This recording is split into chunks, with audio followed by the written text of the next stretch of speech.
Hey, everybody, this is Harvey Sluggo Wasserman back with you for the 191st, 191 Green Grassroots Emergency Election Protection Coalition Zoom call.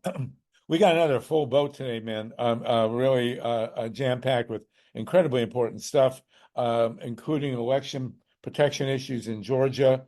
We got Ray McClendon going to join us, and John Brakey, the great expert on hand-counted, digitally scanned paper ballots. Just tons of issue. We're joined by Professor Marcielle, who's going to talk about Marcielle Brandler, who's going to talk about the youth vote. But mostly we're going to focus in this first hour on just what's happening in Georgia and Arizona with protecting the vote, which is a very, very big deal, as we are seeing in this incredible election nail-biting at the very least. The second hour, we're going to go deep into environmental issues, especially nuclear power. It's almost hard to say this and not scratch your head or pull your hair out. But there is a serious plan with many, many billions of dollars involved to revive 3 Mile Island. I mean, can you believe this? They want to refire Unit 1 at 3 Mile Island, which opened in 1974, a mere 50 years ago. You know, I got 3 or 4 cars up on blocks in my front yard, pretty much in the same space. So we're going to talk about that with some really great people coming in from central Pennsylvania. We're also going to discuss Robert Kennedy, their big piece came out today about Bobby Kennedy and wind power. But Robert F. Kennedy Jr. introduced my book, Solartopia, way back when. And here he is. I can't even begin to describe it. We're going to talk about him. But we are going to also talk about the plans to solarize Los Angeles. And we're going to be joined by an incredible, powerful woman who is working to completely solarize the port of Los Angeles and Port San Pedro. It doesn't get any bigger than that. I met this woman in the best possible way you can meet anybody. I was at a Bonnie Raitt concert and Thousand Oaks, and Bonnie shouted me out. We've been working together for many, many years. And the woman behind me grabbed me and said, look, I was at 3 Mile Island at Penn State when the accident happened. And she is actually the sustainability coordinator for the Port of Los Angeles, the biggest port in America. 40% of our goods come in through the Port of Los Angeles. She has a $250 million deal to clean up Port of Los Angeles. So she'll be in the second hour. And we're also going to discuss, of course, solarizing the Olympics, which is a major coming into LA in 2028. So a full agenda. But of course, we could not have Ray McClendon has joined us. We could not start a meeting like this without a poem from our poet laureate in the wilds of Eastern Oregon, Mimi Gurman. Mimi, you are one of the great activists of our time and also a great poet. What do you got? Well, hi, everybody. It's great to be back. I love this program and just listening to all of these incredible minds. Y'all help my blood pressure go down. So thanks for that. I wrote a poem that I thought I was going to get a lot of crap for because it's out there. It's an out there concept, unfortunately. It's called After the Border Walls Are Demolished. Go for it. After the border walls are demolished, weeping and with open arms, they run to each other. You are my sister, uncle, mother, brother, father, auntie. Since the beginning, we have been through the valley of the black-winged bird. Now we are free. Together, we are free. Hey, I love it. And while we're at it, I want to ask everybody on the call here, how many of you do not have an ancestor that was an immigrant? I'm just curious. I mean, all my grandparents came here in 1900, but all the Irish came in the 1840s, and boy, they were yelled at I mean, what Trump's saying about the immigrants today pales before what people said about the immigrants in the 1840s.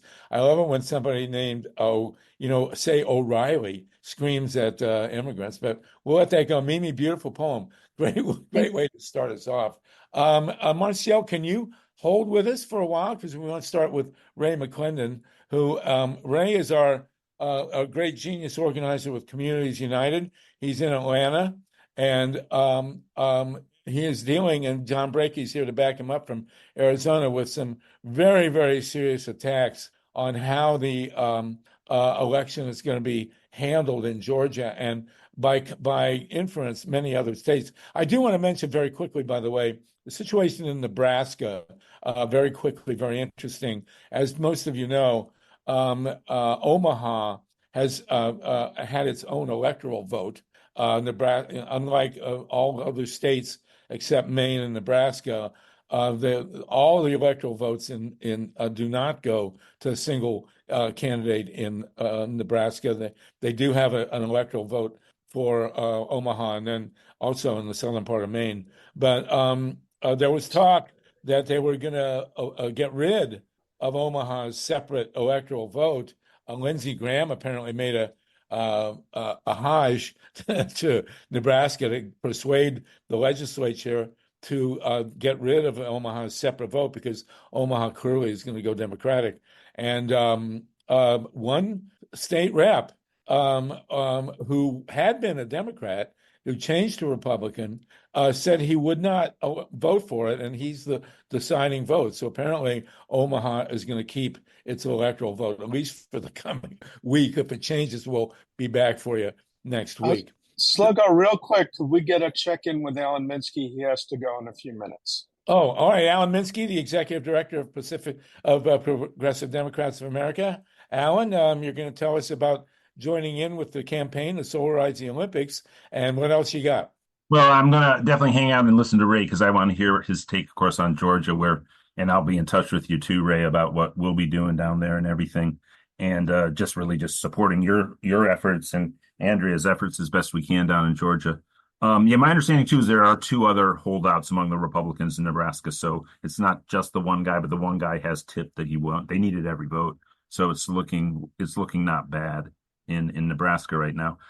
The reason I just wanted to pop in at the top is, if anybody is in the East Bay, on Wednesday night, PDA is co-hosting a screening at the Great Grand Lake Theater, one of the great remaining independent cinemas in the country. And it is Greg Palast's new film Vigilantes Inc., which also, by the way, I would love to have a screening and have Ray McClendon talk about that too. It does focus a lot on Georgia. Very good film, very important film. And it's actually co-hosted by the Tim Carpenter Institute that did 2024 voters calendar. And so we're actually sending out to the PDA email list in the East Bay and up in the Bay Area, getting people to come. We can't actually say it's a co-fundraiser for Palace work and also for our electoral work through the 501c3, because we can't mention that on our PDA emails, but it is for the Tim Carpenter Institute. And we'll have PDA people there with Greg answering questions afterwards. So if you're in the Bay Area, please go let people know about it. And I just put into the chat the sign up form. I'll be back next week, because we're actually going to do a national town hall with Greg on Wednesday, and I'll just pop in whenever I can next week and announce that too. But this work you all are doing, it's so important. I think people are starting to catch on around the country, but it doesn't mean that we have the power or the structure yet to negate this absolutely reactionary, racist set of attacks on people's right to vote, to participate in a democracy. And so with that, I'm just going to be all ears for Ray, and I'll be on the call for a while listening in. Okay. All right, Alan. Great to see you as always. Alan Minsky, Executive Director of Progressive Democrats of America. LYNN FEINERMAN, I believe you're in the Bay Area. Maybe you should go see Greg's movie in the East Bay in Oakland. Lynn has a radio show, and maybe you should hook up with LYNN FEINERMAN, Alan, and talk about the movie with her. Okay, Ray McClendon with John Brakey in the background, and then we'll get to Marcielle. Lynn, were you raising your hand there real quick to say something? No. Okay. Ray McClendon, Georgia is on fire. Tell us what's going on, please. Well, the state election board continues to be up to their shenanigans. They met on Friday, and they had several rules proposals for an election that's less than 45 days away that they wanted to impose. They received specific letters from the Attorney General's office that the proposed rules that they were putting forward were likely not legal and went beyond the authority of the election board.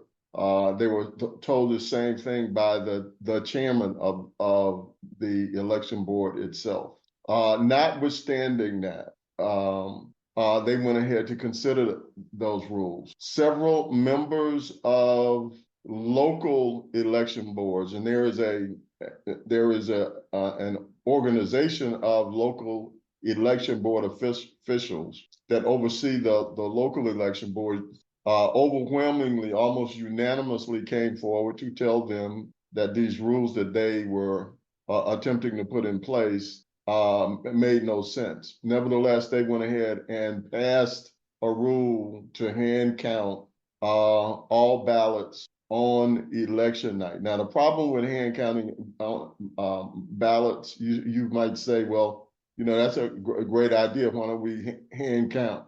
Typically, the hand counts are not handled on election night. If there are any discrepancies, they're handled later. What that's going to do is, and this is according to the local election board officials, is going to dramatically undermine the confidence in the count on election night, because you're asking people who have already worked from 5 or 6 in the morning until 9, 10, 11 at night to make sure that they stay there and count these ballots. And if the count is off, they've got to stay until they get it reconciled.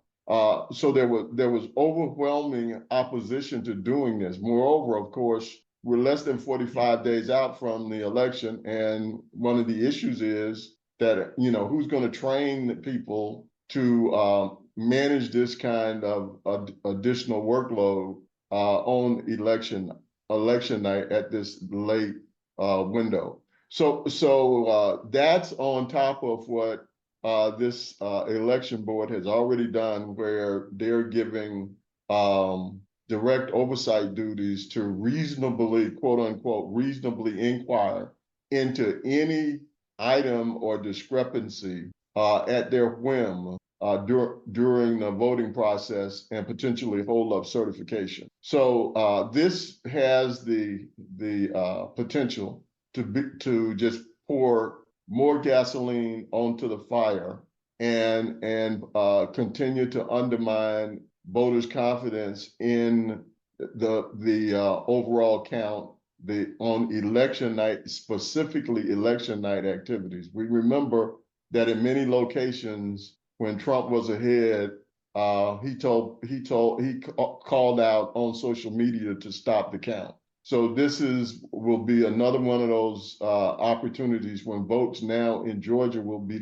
delayed potentially dramatically into the night. So we see all of these things coming forward now at the 11th hour that is going to potentially create chaos, and we've got to be prepared for it. We're stepping up now to have more volunteers to do poll monitoring. We're going to have to pay more people to be out, not just at precincts and being line monitors and so forth, but actually attending local election board meetings to see how these proposals are going to be implemented over the course of the next 5 weeks. So that's a quick update, and we can go into more detail as we go. Yes, we will. Ruth Strauss has a hand, but Ruth, can you hold on? Well, go ahead. You're usually brief, and then we'll go to John Brakey. Go ahead, Ruth. Yeah, hi, Ray. One question I have is, well, first of all, to everybody here, if you want to really come up to speed about Georgia, I mean, Ray's great, but you want to listen to an hour-long interview on the New Yorker Radio Hour with Mark Elias, who is an election lawyer, and his Kamala Harris's, and it's hair-raising what is going on in Georgia. And even Trump congratulated 3 members of the election board when they're 5, and he purposefully left off the 2 that are not in his pocket.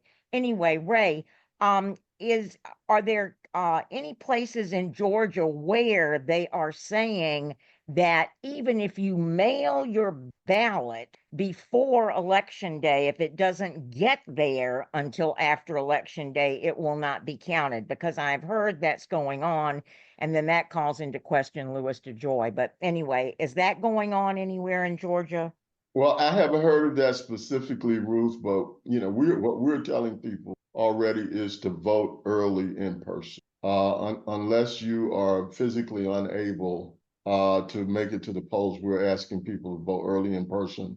Those people who have to do an absentee ballot, we're asking them to make arrangements with someone to deliver those ballots to the registrar's office. One of the specific things also that was a part of the voter suppression rules that have passed here in Georgia over the last 2 legislative sessions is that they have dramatically curbed the number of drop boxes. So we don't have as many drop boxes as we had before.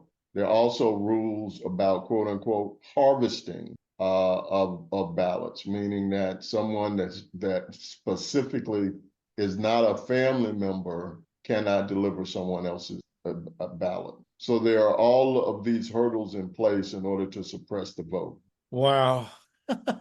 John Brakey, you and I have been fighting since 2004 for hand-counted, hand-marked, hand-counted paper ballots. And then you introduced the technology of digital scanning, which completely changed the landscape.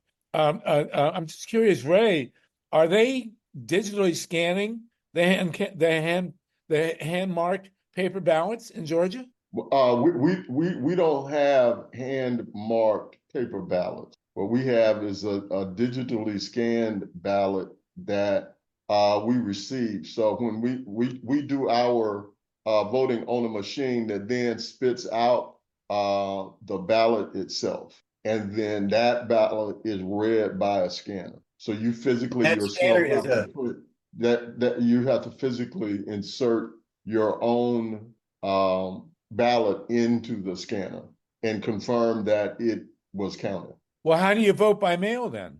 Well, it's different from vote by mail because the vote by mail goes directly to the registrars. But if you get a ballot in the mail, you have to hand mark it, don't you? Yeah, but that's a totally different process. Okay. It's a totally different process. But they're both digitally scanned. I mean, the scanners, they'll be digitally scanned, but they're digital and they create an image, is what they do, and that's very important because redundancy is very important, and that image is also will trace back to the original ballot in the log. Okay, and to me, you look at what's going on. It's like this thing I have up there on the board. Goes into the fact that the absence of transparency in election is eroding trust over time. And what these people want to do, they shouldn't be able to do because it's too early before. But I want you to know in Arizona, they're not talking about let's hand count and see how many votes the president. What they want to do is count how many ballots were cast at that precinct or that location that night as a verification. And of course, they're going to have the machine is going to tell them what it is anyway. You see what I'm saying? Correct. It's kind of like they're trying to, show how bad maybe the other side really is because of not letting this. I work with both sides, and I am a progressive Democrat, and I am not with Trump, but I am very fearful of the cult that's out there, how badly we're divided. And if you really kind of study this thing, November could turn very, very violent. And this slide, getting back up what I have here, the 2020 election message from the right wing, it was rigged and it was a childish frame. Their attitude now is this: a non-audible election bears the full prescription of fraud. And what we're doing is check marking and giving them things that they can argue about. And, I'm a strong believer in this. The problems in elections are complicated, but my God, the solution is simple. It's called transparency. And that transparency is the currency of trust. And then knowing that these digital images, hey, all I need is 2 records to analyze an election. I need the cast vote record database, and I need the ballot images. Dane County, Dane in Florida, in Wisconsin, 303,000 voters, 303,000 ballots for 249 precincts. I was able to create in less than an hour 249 separate precincts with hyperlinked images in there. And we're hoping someday to get precinct men and women, both parties, to be able to go ahead and audit it. They don't have to count everyone. They count one row. One person reads what the ballot says, and then the other person checks marks off in that row in the cast vote record database. And by the way, this program we built, all we did was develop macros, and we're using Microsoft Excel. And they spent a lot of money building this thing, and I've been using it for 30 years. We knew what buttons to put to hyperlink all of this stuff and make it extremely audible. And I think that could be done. And that's what I see. And we built it for the public, not for the election. Okay, that's the ABE system that you presented last week. Ray, how are the votes going to be audited in Georgia? Is there a process? Are they going to use the if every ballot is scanned, are they going to take a vote count? Look, I'm not an expert on that, so I don't want to try to get in the weeds. Okay. On all of that, what I'm dealing with the political and the perception problem that is being created to create the chaos. There are forensic auditors and other auditors within the Secretary of State's office. Here's a takeaway from our perspective at Communities United and many of the grassroots election organizations. Although Raffensperger and his office are part of the Republican establishment, we don't have as big a concern as some other states do with the Secretary of State's office. Now, they do have some problems, but one of the things that we know is that many of the processes for confirming the count and for certifying the election are statutorily required, and he is the state officer responsible for doing that. And there are as I said, statutory checkpoints in place from November the 12th this year, which is when certification is going to be required. And any issues that come up with the election are in his hands and his office's hands to take care of. I mean, one of his guys got famous in 2020 about the fact that he came on and he's a tech geek that's dealing with a lot of the stuff that Brakey and others are dealing with to confirm all of this stuff. The problem that I'm having, what we're zeroing in on, is that these local election board people who are on these boards and the poll workers that they have are not equipped to deal with the problems at hand that are going to get created in order to present chaos, to present confusion, and erode confidence. That's the big takeaway that we have from a policy standpoint. It's trying to be handled by the wrong people in the wrong way, which is going to erode confidence. Also, my understanding from last week is that if a single local election board refuses to certify, the whole state can't certify. Is that correct? Yeah, and so what we said, and we went back and looked. I went back and looked at again. There's a procedure.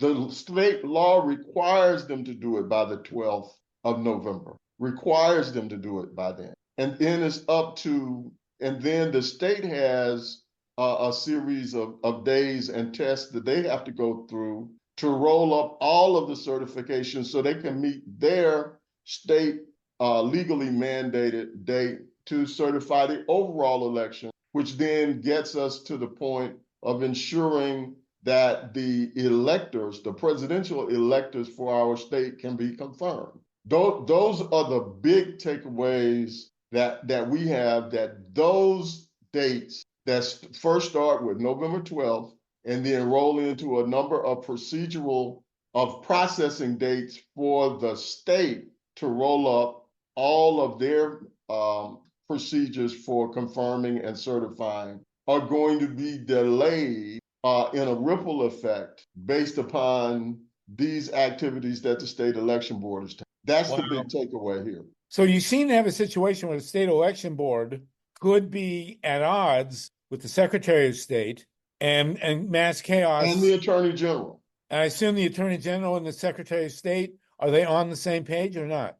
Yeah, they're on the same page. On Friday morning, they received a letter from the Attorney General saying that their proposed rules likely were illegal and exceeded their authority.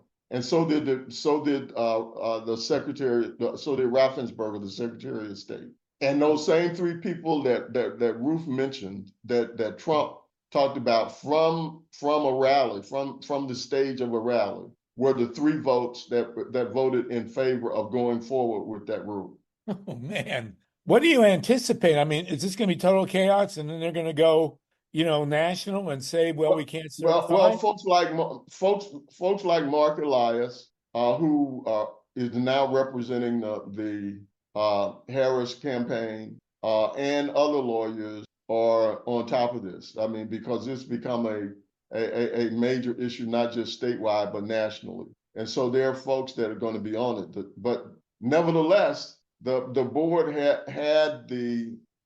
ahead and passed the rules. So this is something now that the local election boards are having to deal with today as they prepare to train their poll workers. Now, remember, we're already losing poll workers because of the shenanigans that went on in 2020. Seasoned veterans, folks like Shay Moss and Ruby Freeman are no longer doing this because they were harassed, and they don't get paid that much anyway. Now you're adding more work and there's threats and intimidation. So you're losing people who actually knew how to do this. You're going to have to train new people and then train them on extended policies and procedures as well for what will be the most contested election we've ever had. So well, let me ask you this. It's ripe for chaos. Let me ask you this, and we'll go to our questioners. But if a local election board gets a directive from the Secretary of State and another directive from the election board, and they're in conflict, who do they listen to? It doesn't work that way.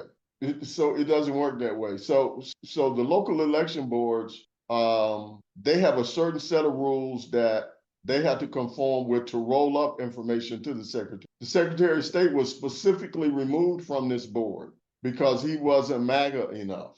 So now they have not only made up additional rules, but they are likely violating the law. The Attorney General has stepped in, as I said, but they haven't stepped in as forcefully, in our view, as they should. So a part of our strategy is we want to support those groups that specifically are going to be challenging these rules, challenging the slowing down of the process if it violates any of the state law mandated dates upon which the voting process is supposed to be completed and certified, and the dates upon which the state is supposed to then take over and roll up the different batches of county certifications and follow-up procedure. So those are the things that we want to focus on.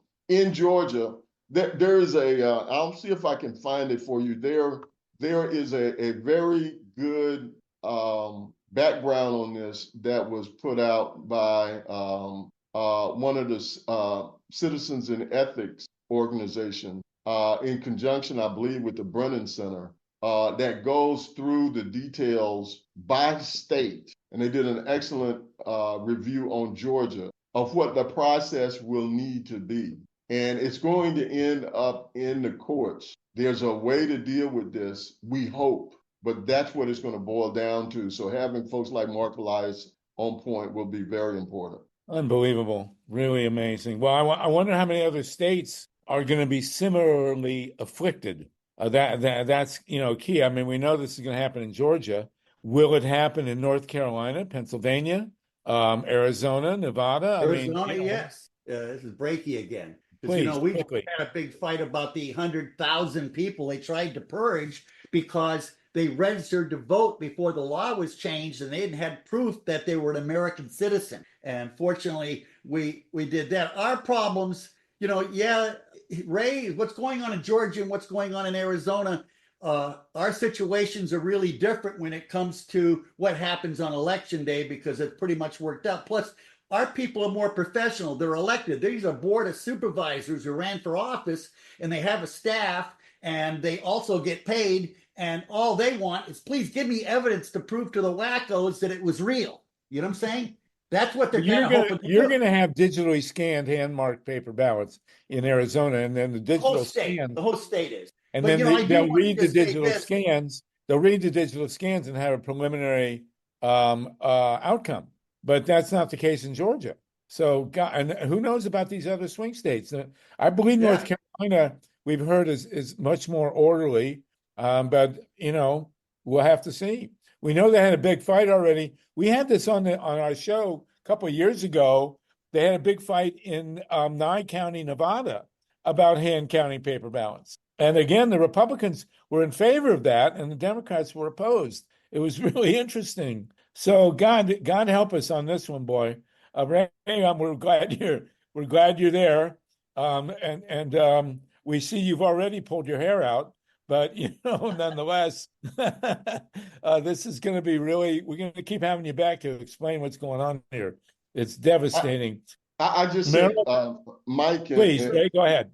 I just sent Mike something that he can share with folks. There's an election, it's called Election Certification Under Threat, that just came out from Citizens for Responsibility and Ethics in Washington. And these guys are fairly reputable. Some of you may have heard of them. And they go through the critical battleground states that have all of this shenanigans going on. And they start off, John, with Arizona. So if you could share that with everybody. Can you put in the chat the name of the organization or the link? I sent it to Mike. Oh, okay, Mike, if you can post it up, that'd be great. And I would urge you to read your states, for those who live in these battleground states, to read that, and it'll give you a great background on how we're going to have to legally deal with some of these issues going forward. I didn't read every state, but I read Georgia's, and it was very on point for some of the things that will be going on here. And I did look up the date. The state of Georgia, by law, is required to certify, the state is required to certify all of the races by November the 22nd. Oh, that's okay. The election day is what, November 5th? November 5th. So local election boards by November the 12th. And then the 22nd, 10 days later, the state has to do the entire roll-up. And that's by law. And so when you read this analysis that I just shared with you, the lawyers will be frantically moving to push to the side all of the chaos agent issues. And if the local election boards don't certify, then there'll be lawsuits filed to remove those officers and to put in an official who will actually certify on behalf of that local election board, so that the state then will have its position, will be able to conform to its statutory guideline of November 22nd. All right. Well, as they say, from your lips to God's ears, Marilyn Bernstein, did you want to jump in here, Marilyn? Let me get you unmuted here, I hope. I'd like to jump in real quick, Harvey, just if I could. Go ahead. I was going to ask Ray. So you mean when you're doing the hand counting, you're counting the votes, not just the ballot, right? Because in Brookline we count the They're, ballot. We just make sure we have. they want to do a reconciliation to ensure that the ballots and the number of people that showed up match. Oh, so just they're not checking how they voted, just the. They're not checking how they voted. Yeah, we did that in Brookline, and we usually do it that part in 20 minutes or half an hour. But maybe they need smaller precincts. We Well, also they got hundreds. Yeah, It's done in a lot of places. Yeah. what? And but it's too late to make the change. That's what it really comes down to. correct. Okay. Thank you. Mimi Gurman. Yeah, I was just wondering if they have in Georgia the same thing we have in Oregon, which is can somebody mute? Can y'all mute? There we go. Thank you. Okay, cool. In Oregon, it's a little bit different because it works, but also because we have mail-in ballots, and we are notified as soon as our ballot gets looked at, and then we're notified again, like received, and then we're notified again when it's been counted. And I was just wondering, does Georgia have that, or? That I don't know. I don't know, honestly. Okay. It'd be great for people to know. John, what about Arizona? Is there Arizona? Well, we have a great tracking system. It really is pretty incredible. In fact, it causes problems because it's so good, because people think that every time their ballot winds up someplace, they, oh my God, they got my ballot in the post office. Oh, it's over here now. It's in the recorder's office. Oh, it just got counted. They think their name is on the ballot, and it's not. So it makes it hard to get images because people say, oh my God, if Brakey gets my ballot, he's going to know how I voted. And that's crazy, okay? And but I do want to make another point. It's very important because, last Friday I did a webinar by a guy named Professor Robert Pate, PhD, Professor of Political Science. And this webinar was called Political Violence and the Election, Assessing the Threat from the Left and Right. And this guy was profound. He had stats, statistics, and I came out of this thing feeling a little less crazy because I see big problems. And I've been in many states. I know a lot of people on the right I'm tracking. I know who the grifters are who are out there spreading propaganda and leading people, and how divided this country is, that I'm scared for it. Well, put the link to that. I will. No, I'm going to put some links out there, but please. And then other people realize this. If you know about Microsoft, you've used it, you've used Excel, download my beta, run it yourself, because it was built for people to be able to audit their own election. There's a small precinct. There's a county from Maryland with 6,600 votes. You'll create 24 precincts. The data's there to check, and you'll see how simple it is, because like I said, the problems are complicated. But God damn it, the solutions really are that simple. It's called transparency, which is that currency of trust that we need to bring us back together. Thank you. All right, John, thank you. Steve, you don't have to edit out that curse word. Leave it. It's fine. LYNN FEINERMAN. Oh, you were unmuted. Now you're not. Let me get you unmuted. Then we'll go to TATANKA and Steve CARUSO. Hi, thank you. Sorry about the background noise. I wanted to ask Ray. Ray, how are these people who are actually doing the counts now being chosen? If people like Ruby Freeman and Shay Moss have been made an example, shall we say, is MAGA also trying to infiltrate that part of the election process in Georgia? Yes, they are. And they have also been active in changing the rules so that they are closer to election workers, so that potentially they can be intimidated. There will be more and more threats and intimidation this year than in the past, and therefore many of the election boards are finding it difficult to recruit poll workers and poll monitors. So that's a huge problem here in Georgia, and I suspect around the country. Can't hear you, Harvey. That's an answer we didn't want to hear, but that's the way it is. TATANKA and then Steve CARUSO. Thank you, Lynn. Yeah, I just want to throw this back to Ray, make it understandable for people who haven't been on these calls every week. Thank you for that information on citizens' responsibility for ethics, and for Michael Eliason, the attorney, tried to head it off at the pass. But if you can just take people through this process is meant to create such chaos, such numbers of ballots to certify that they can be they are like like wolves in sheep's clothing. Oh, we're just trying to get through and verify. We don't have enough time, so we can't certify. Can you just explain that? That really is understandable then. And you're absolutely right, Tatanka, and you make a great point. You're listening to somebody who has been hardened by having to deal with this now for the last 4 years with 2 major voter suppression bills, and then this whole wave of MAGA. And bear with me for a minute here. We got to remember that a lot of this stuff has started with Steve Bannon and others when they decided that they were, after losing in 2020, that their strategy was going to shift. It was going to shift from trying to control stuff at the federal level to they knew they had to be embedded at the local level. And they started embedding themselves in school boards and other local boards. And one of the areas that they chose was local election board. And so they started putting these MAGA election deniers, running them for these positions when they were elected, or getting them appointed. Here in Georgia, those positions are appointed.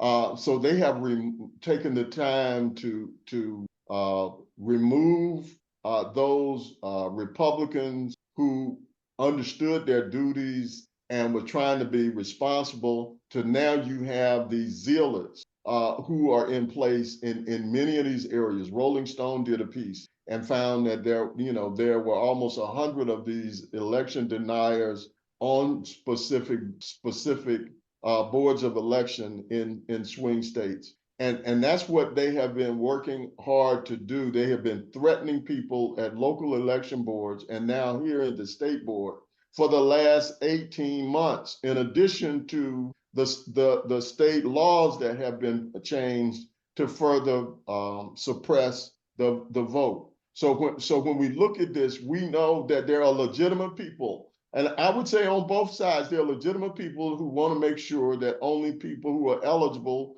can vote, whether it's on the left or the right. But we know that these election deniers will never be about anything but refusing to support certification or to have any votes that don't conform to their MAGA agenda that starts with Donald Trump. So that's what I'm up against, which has nothing to do with whether or not somebody that we might be more transparent if we have hand counts or use a different kind of machine or some other process. I leave that to the experts like John Brakey. What I'm dealing with here is that all of that for all of that is subterfuge from 99% of these MAGA folk. They are not interested in transparency. What they are interested in is fomenting chaos in order to give Trump what he needs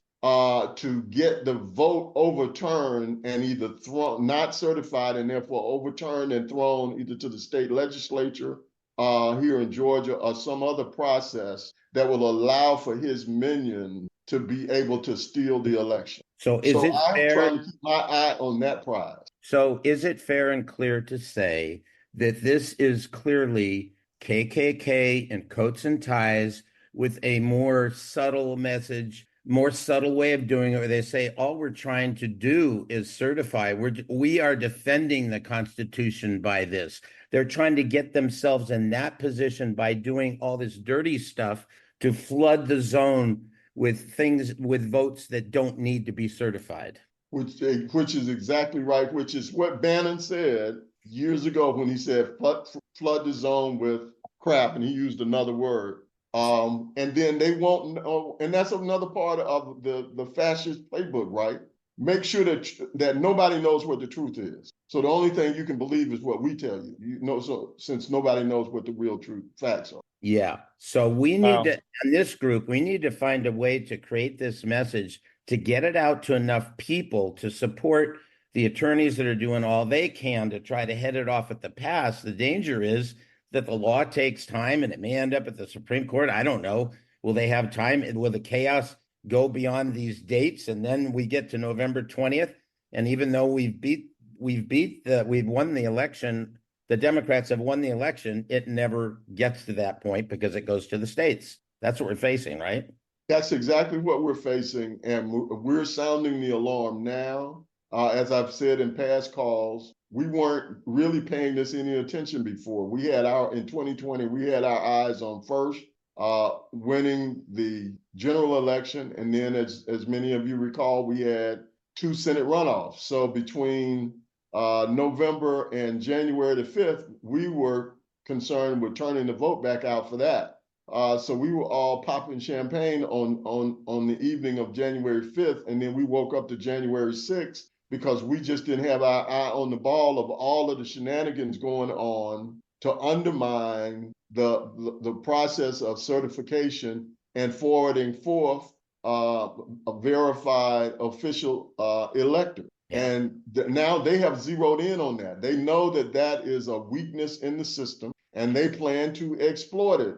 And the difference now is they have people on these boards embedded with hardened positions that are prepared to do what the state election board did on as an example on Friday, which over the objection of the Secretary of State and the Attorney General, they still passed a rule that would help to create this chaos. And to Tonka's point, they passed the rule saying, oh, well, we just want to make sure that it's fair and that everybody know that the votes are tabulated correctly. And that's all we're trying to do. And shouldn't everybody be for that? So the last comment is, in 2020, we were focused on the vote, and then January 20th, that's where the insurrection was. This time, they're making their stand at the local level so that by the time it'll never get there. Right. It'll never get there. Right. Well, unreal. Really. And thank you for this brilliant exposition, Ray. Very, very clear. Thank you, Ray. Steve Caruso in Ohio. Yeah. We went over this before. Now, used to be a 5-day deadline. And if these guys didn't certify the election, then they would get tossed out. The people would get tossed out of their position. Is that not happening anymore? No. So that's still the state law. So here's what the problem. I'm sorry. Go ahead. Yeah. And the other thing was that if they don't finish the hand count, then they can't hand the cards over to the state with the totals. So they're like preempting, the state by declaring a local rule if they want. So go ahead, Ray. I hope you didn't lose your thoughts. No. So I encourage everybody to read that CREW report. And it deals with some of the state law issues. So statutorily, they are required to do November 12th. Local election boards are required to certify by that day. This is not optional. It says they shall certify. But we know that, and they've already started the process. We know, John knows in Arizona that there have been people who just didn't certify, even though their state law did. And we've had the same thing here in Georgia to just not certify election. All right, but they were local elections or other things, but they were prodding and testing the system. So we know that there are going to be some who are going to vote against certification. And in some cases, they will have enough votes to be the majority to stop certification. So that's when the legal process will kick in, because state law requires them to do that. And but there are certain legal processes that I'll let you read the CREW report to see how that all shakes out. Because the point is that by November 22nd, all of that should be rolled, all of those local certifications, the 159 across the state, should be rolled up to the state so that the state can certify. Now, what happens when all of this stuff ends up in court? There'll have to be briefs. There'll have to be arguments, motions, all kinds of things, and then it's ultimately going to end up in the state Supreme Court. I don't see any process where that can get done in 10 days. So I even really can't. even though they're legally required to certify, if they don't have an actual vote count, they're going to say, "Well, we can't do it," and They then need it to- goes No, into the no. court What they're going to system. say? Let me say this, and then I'll go to Steve. What they're going to say is to Tatanka's earlier point. What they're going to say is, Judge, Your Honor, we're just trying to make sure we have free and fair elections, and we have some issues here. That Granny called us and said that she saw somebody standing by a drop box, and we thought they were putting something else in the drop box, or they were trying to get in it. And she videoed it, and we have the video. So we want to review this video, and if that was happening at that drop box or at that location, then we just need time to go through all of this and make sure there are no issues. We're forgetting about how many different lawsuits got brought by Trump and how many of those were based on bogus affidavits of information that had to ultimately be proved false. But now you have the color of an official of the government, of the local election board, making these representations before the court and saying we at least need to have time to go through this stuff. All right. That's what is going to be the difference this time around. Wow. So Man. there's certain All right, well, procedures listen, that we've got it explained here. I mean, people, there's forewarned is forearmed. We got to deal with it. there's certain procedures Steve at the Caruso? polling places that they have to follow. I mean, even putting flags out and the presentation and a certain way that do things.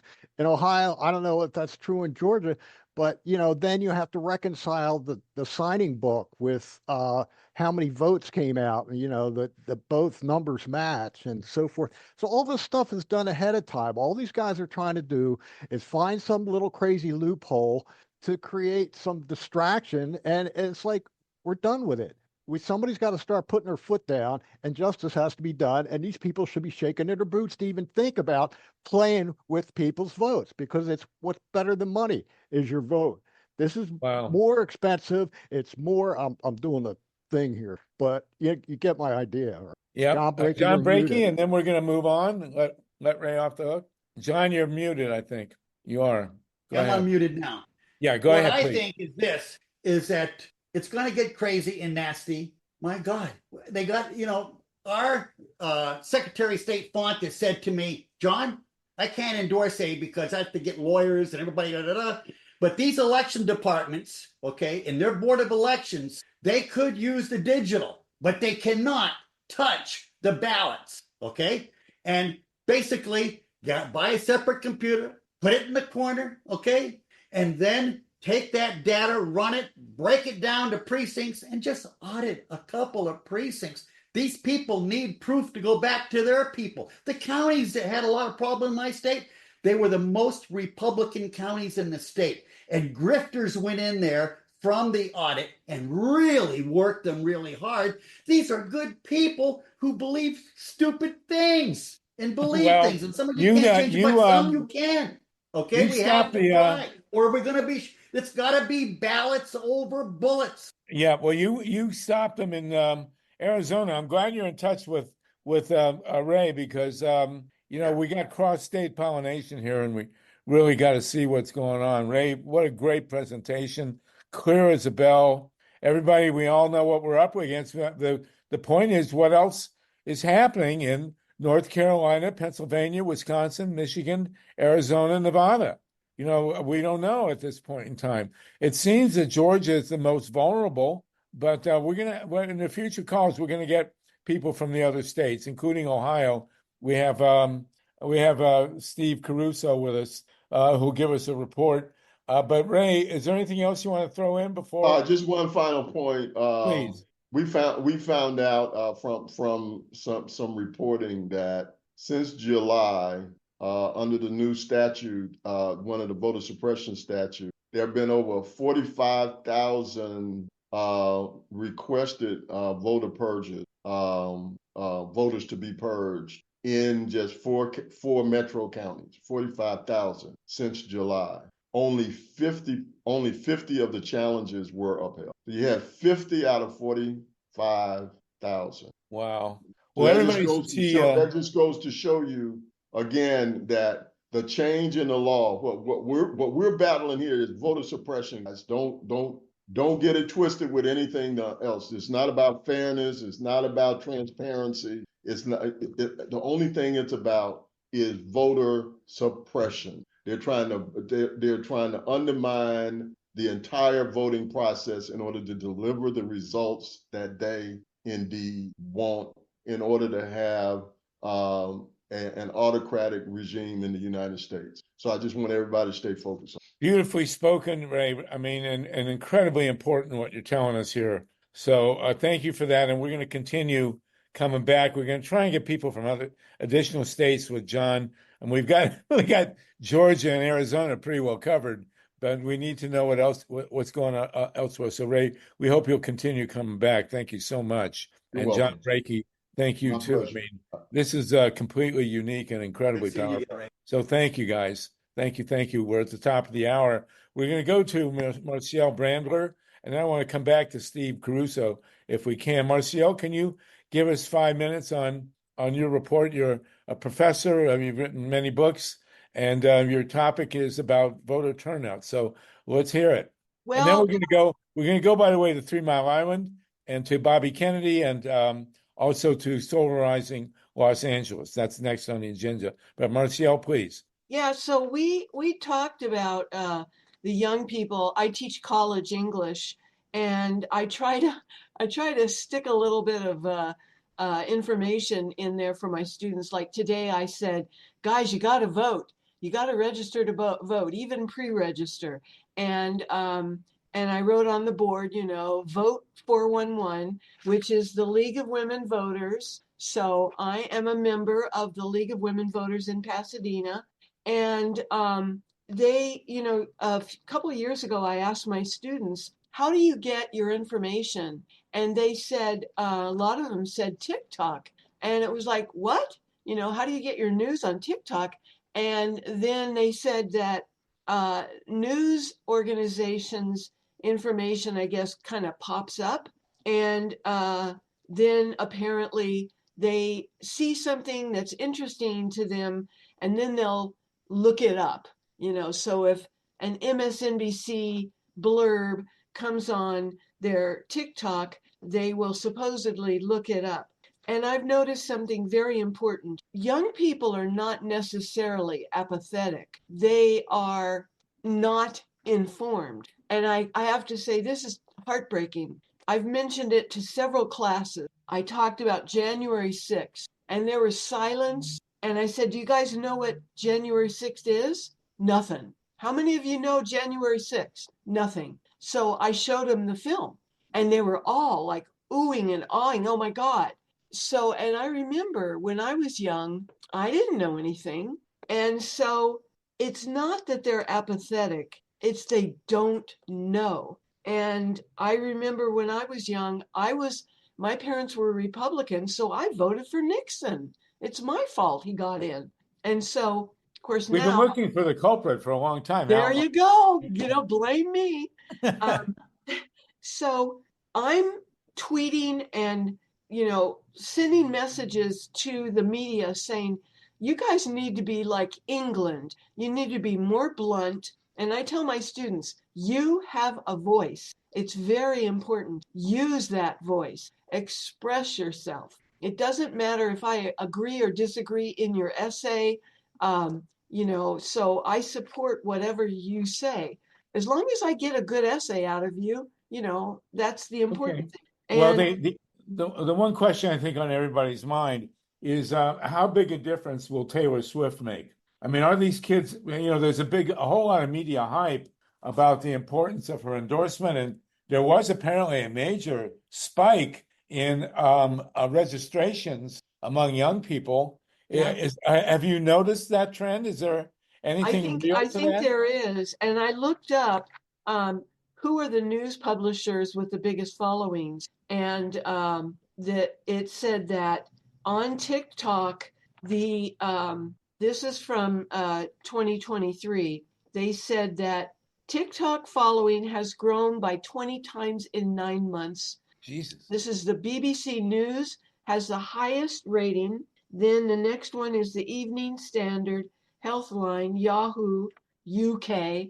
And I think that the young people, they love their musicians. And I did not ask them about Taylor Swift, but I think it does make a huge difference that their beloved musicians or favorite musicians. I heard yesterday, I think it was, that a lot of people, oh, it was my neighbor. She said a lot of people dropped Taylor Swift, that her membership online has gone down among certain people who Right. are against her.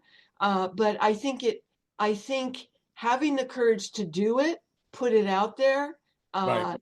is making a difference. Well, I think there are two classes of people who dropped Taylor Swift. Number one would be Republicans and MAGAs, and number two would be people who don't root for the Kansas City Chiefs. But be that as it may, they released, and I would urge people to watch this. The Miss Americana is the Netflix documentary about her, and I found it fascinating. I mean, she's really something else there, Taylor Swift, and she's very smart and knew what she was doing. So it's inevitable that some people would drop her. But the spike in young people voting, and of course, the Democrats have a massive lead among young people, and they could clearly make the difference in this. Marcielle, you've written a number of books. Just give us a final opinion here on what's going to happen with young people in this election. Then I want to go to Steve CARUSO, who's actually within 50 miles of Springfield, Ohio, to give us kind of a report of what's going on in Ohio. Go ahead. Yeah, well, I can't predict. I didn't know that you wanted to ask me all that. And I tried to do some research to fill in the blanks. But I think it's really important that we push our young people to pay attention, at least on, one topic at a time, something simple. Don't overload them. I think, a lot of people think that their vote doesn't count. My students of color or my LGBTQ students, they're really scared. And they're very, especially since COVID, they're very humble. They're very sweet. And we need to push them and show them respect. Listen to them when they say an opinion and then support it. But I don't know statistics about how many young people are going to vote. I didn't really look that up. I'm sorry about that. That's okay. We don't know for sure either, but the polls do indicate, the major media has been reporting that young people, since Taylor Swift's announcement, are really fired up. I mean, it's kind of weird. We have essentially won the marijuana issue, which used to excite people. Yeah. Although that was a double-edged sword because a lot of the marijuana advocates were too stoned to go out and do anything. But now, of course, it's the big abortion issue. Thank you for that, Marcielle. We really appreciate it. And do come back, and if you got more to report on with that group, it'd be really great. I want to talk to Steve CARUSO now. Then we're going to go in and talk about 3 Mile Island and Robert Kennedy, who I have a personal situation with this. Bobby introduced my Solartopia book many years ago, and there's a piece around now from the wind industry that's really pissed at him. But Steve CARUSO, you're in rural Ohio, and we have a situation, this thing in Springfield, Ohio. The great irony is that the Republican governor of Ohio, is no progressive, Mike DeWine, actually invited these people to Springfield. Do you want to talk about that a minute? Yeah, it's just like anything else. They're offered. I'm sure that the Department of Immigration in the United States said, we have these people, they're seeking asylum. We've got numbers here that need to settle while their case is being looked at, and they're legal aliens. They're people, whatever. Here they are. This whole thing blew up with Vance supporting Trump's crazy notion that they're illegal aliens. They're not illegal. They're people. We have people from Nepal here. We have people from Somalia. It's the biggest Somalian population in the country in Columbus, supposedly. It was just made a big nothing, and the whole thing was to distract from Trump's failure in the debate with Kamala. That was the whole deal right there. And so let's distract them and see how things turn out, right? Well, what has DeWine actually come out and said about all this? I mean, he's given $2+ million to Springfield to help deal with the influx after the fact, after all this popped up. Oh, they're eating pets. There's a guy in Columbus, Ohio, found a dead goose on the side of the road, and he was disposing of it. Somebody took his picture, and then the right wing got a hold of it and blasted all over the place. Look what they're doing in Springfield. They're killing geese. No, sorry, not happening. So every chance they get, they try to twist, bend, deflect, and step outside of the law in order to create this narrative that there's chaos, and there isn't. So let's get off the chaos bandwagon here and get back to reality, folks. Well, Trump has threatened to come to Springfield. He'll drive right by your house, of course. He's going to fly over my head. I got the runway going right over the sky. Over. How do you think people in Ohio are going to respond? And then Sandy, you're in Columbus, so we'll get to you. The mayor doesn't want them to come. It's too much of a distraction. They got too much to deal with as it is.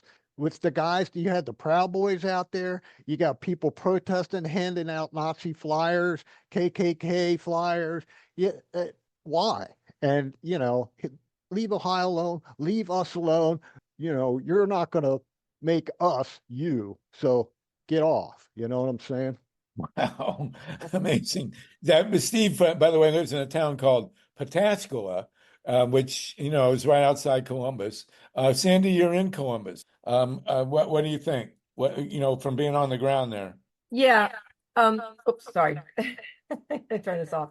One thing about Governor DeWine, he does have a special relationship with Haiti. I haven't quite figured it all out. I don't know if you haven't included Steve, but something about his daughter. She died in a car crash 20-something years ago. I don't know if she was going to Haiti on missions or whatever. I have no idea, but it started with that. He and his DeWine and his wife have made these connections with Haiti and are helping people. So for some reason with the Republicans, they have to have a special connection in order to actually figure out maybe they should act on those people's behalf. Called reality, right? Yeah. Sandy, sorry to stop. Well, one thing about Mike DeWine, I've never been a fan, but unlike so many other MAGA people who posture being religious, Mike DeWine is genuinely religious, and he has 11 kids. And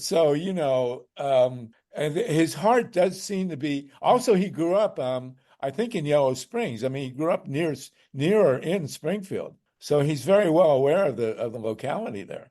Well, the other thing I would say is that, I'm in Columbus, next to Ohio State and all that. So I realize I might be a little bit, in a special world, but it does seem like around Ohio, people are not falling for it. But what happens is, like I saw a Guardian article entitled, "First came the Haitians and then came the KKK." I mean, they will look for these things. They're finding these things. And last thing I'll say is I really don't like how the Democratic Party, Harvey, how strong Ohio is. It's definitely at least 50-50, but the Democratic Party has just given up on Ohio. It's a big mistake. I feel like if they came here, instead of just, just throwing it up in the air, that would be a really good plan for them.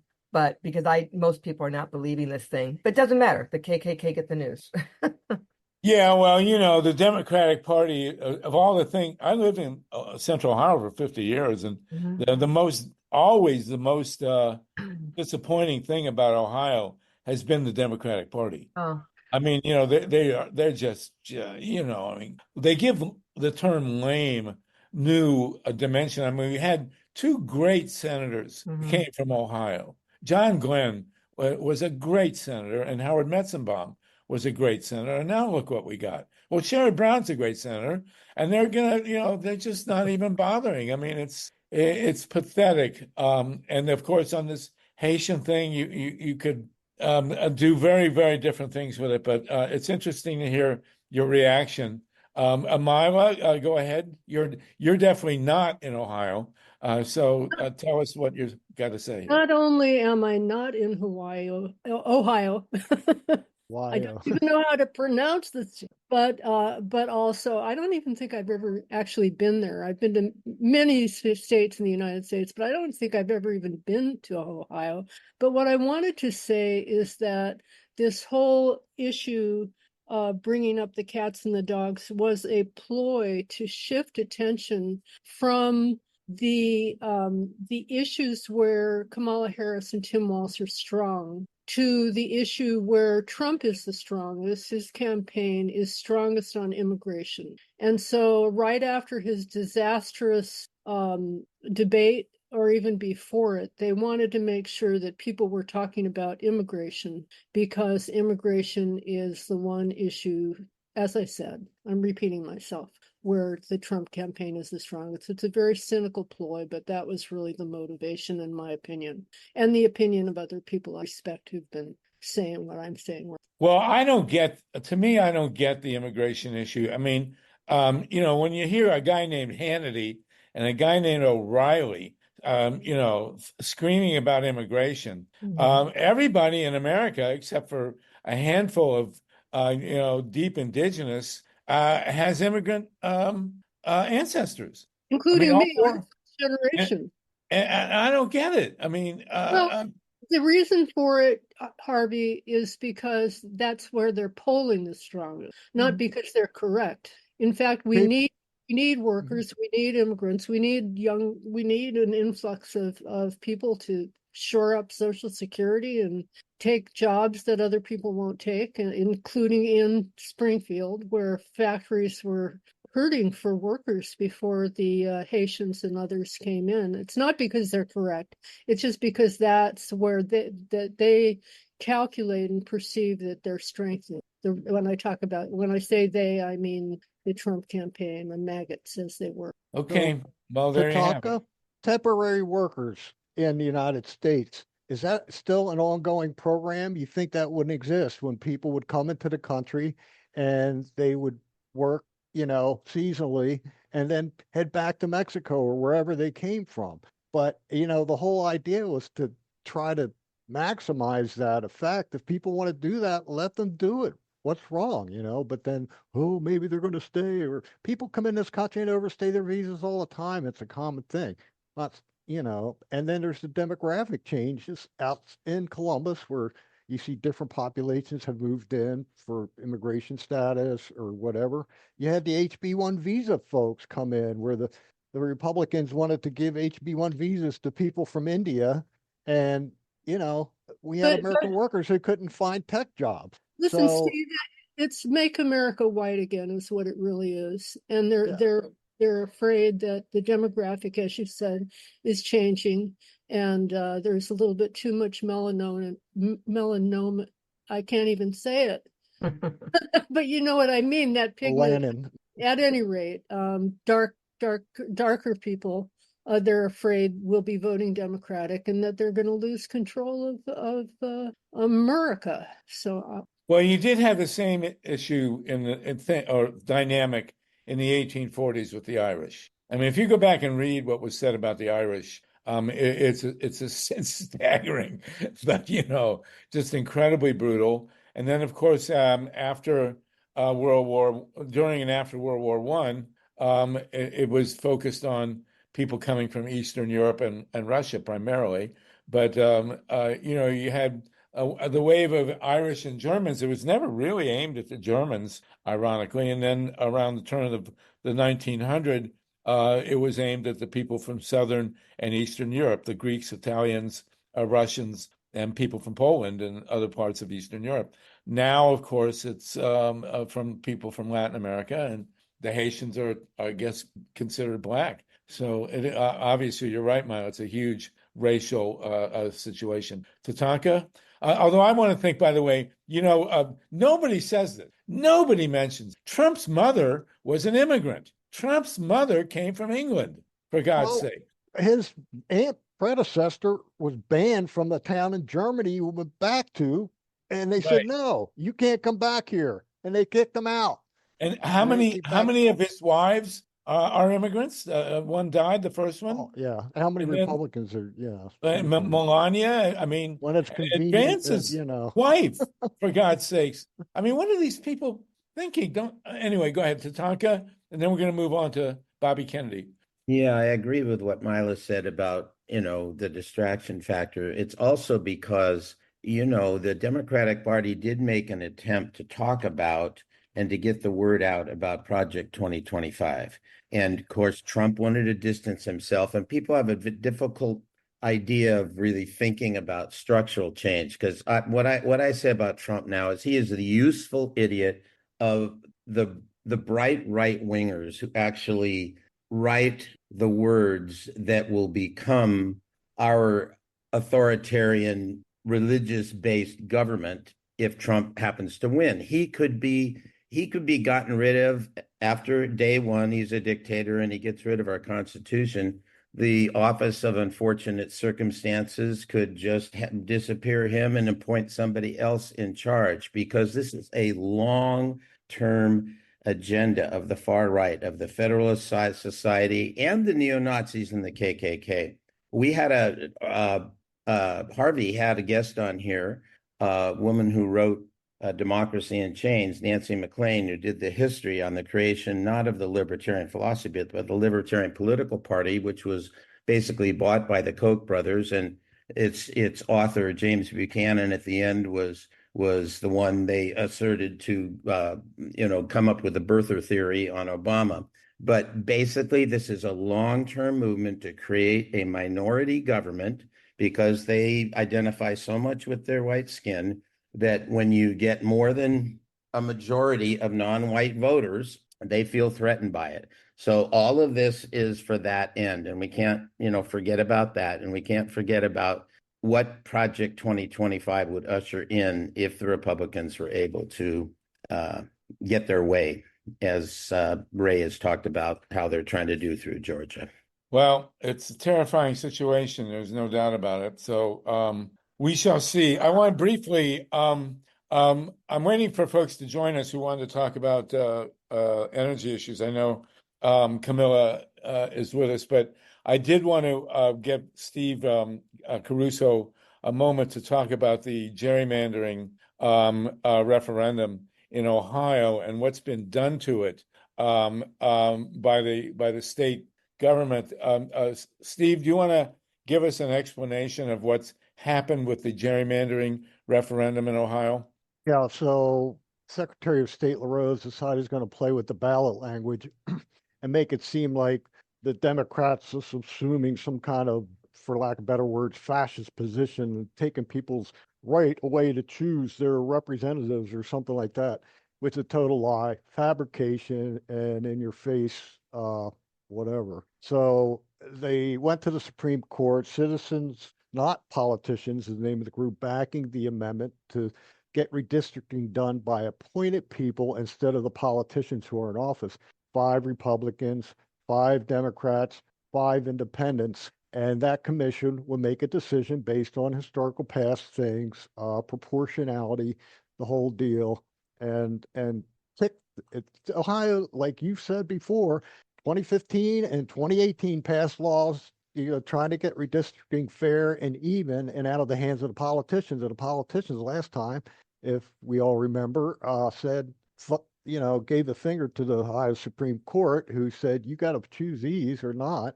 And they almost got charged with contempt. And why they didn't, I don't know. So the language has been changed on the ballot. The referendum's still the same.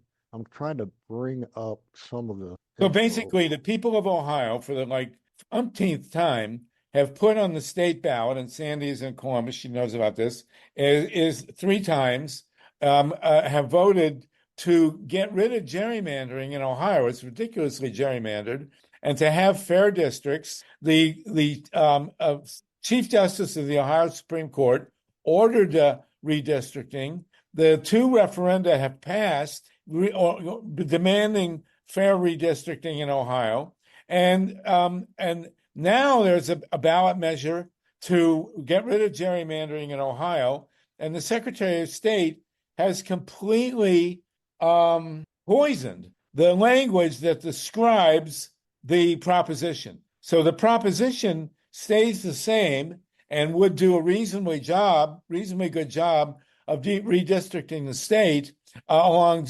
small d Democratic lines, but the Secretary of State has completely altered the description on the ballot. So if you read the description on the ballot, you wouldn't know what's going on. Is that correct, Steve? Yeah, so you can see here, I've got the language for that's on the ballot. I downloaded my ballot, copied it off of that, and I can't use it at the polls. We're going to go there and vote, and everything's going to be on the up and up. They're very helpful there. We go vote in person because we don't want to end up getting confused at the precinct where they tell you that they're giving you a paper ballot and then have you vote on the computer with the paper ballot in it, the ballot marking device, express vote, whatever it is. So the proposed amendment would repeal constitutional protections right off the bat. This is the language that they're using, repeal constitutional protections. No, they're repealing the old laws that the voters put in place that obviously the politicians ignored. So people are smart enough in Ohio, hopefully, and people are making the case. And if you want to copy this, I can send it to you. And if you want to go on reading this, we can go through it if you want. No, but what you're saying basically is that we have a perfectly good constitutional amendment proposed by the citizens groups in Ohio to make the districts in Ohio be reasonably fair. This is the third time we've done it, and the other two passed overwhelmingly, and the legislature intervened to protect their gerrymandered districts, and now we have it again on the ballot, and the Secretary of State has jumped in and made the ballot language. How would you characterize what the ballot language is now like, Steve? Al, it's definitely an attempt by LaRose to chase people away from the issue and to confuse the issue. People in Ohio have the choice to choose yes or no. You choose yes, that means you're going to repeal the old statutes that the people voted for and create a new one that hopefully will work this time and get rid of the politicians' involvement in districts. So it's all, the legalese is out there. This is just the ballot language that we're talking about here. The actual issue itself will remain the same, unadulterated by LaRose and whoever else wants to interfere with the will of the people in the state of Ohio. And mind-boggling. Did anybody want to comment on this before we move ahead? Sandy, you're in Columbus. Oh, wait, you're muted. There you go. I can talk.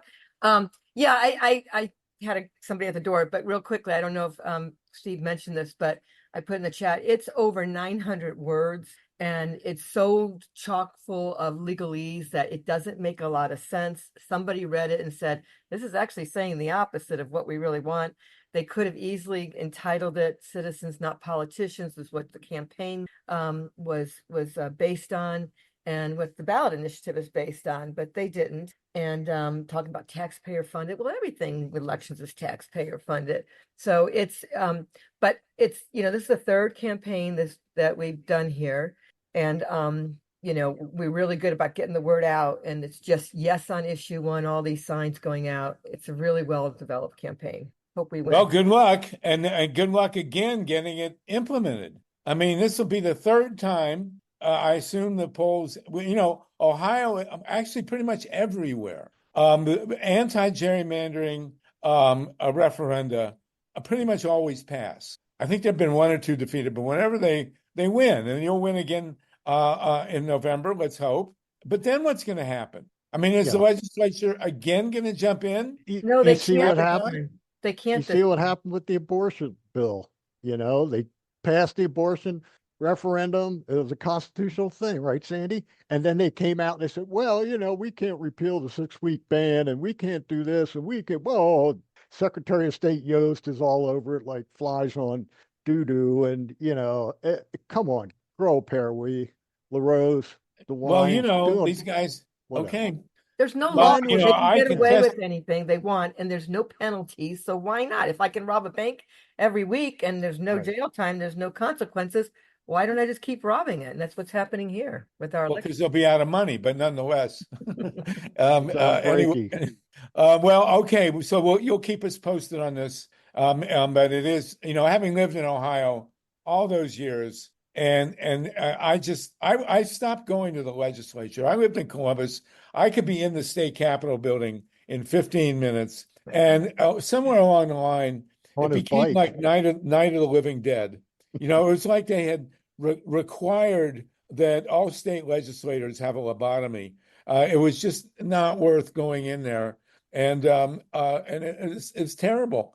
And so now you have one. I don't know, Ohio State House, they're like living in some imaginary country somewhere where everything's all nice and rosy and all these things are going on outside that are just trying to distract them from what this religious experience they're having.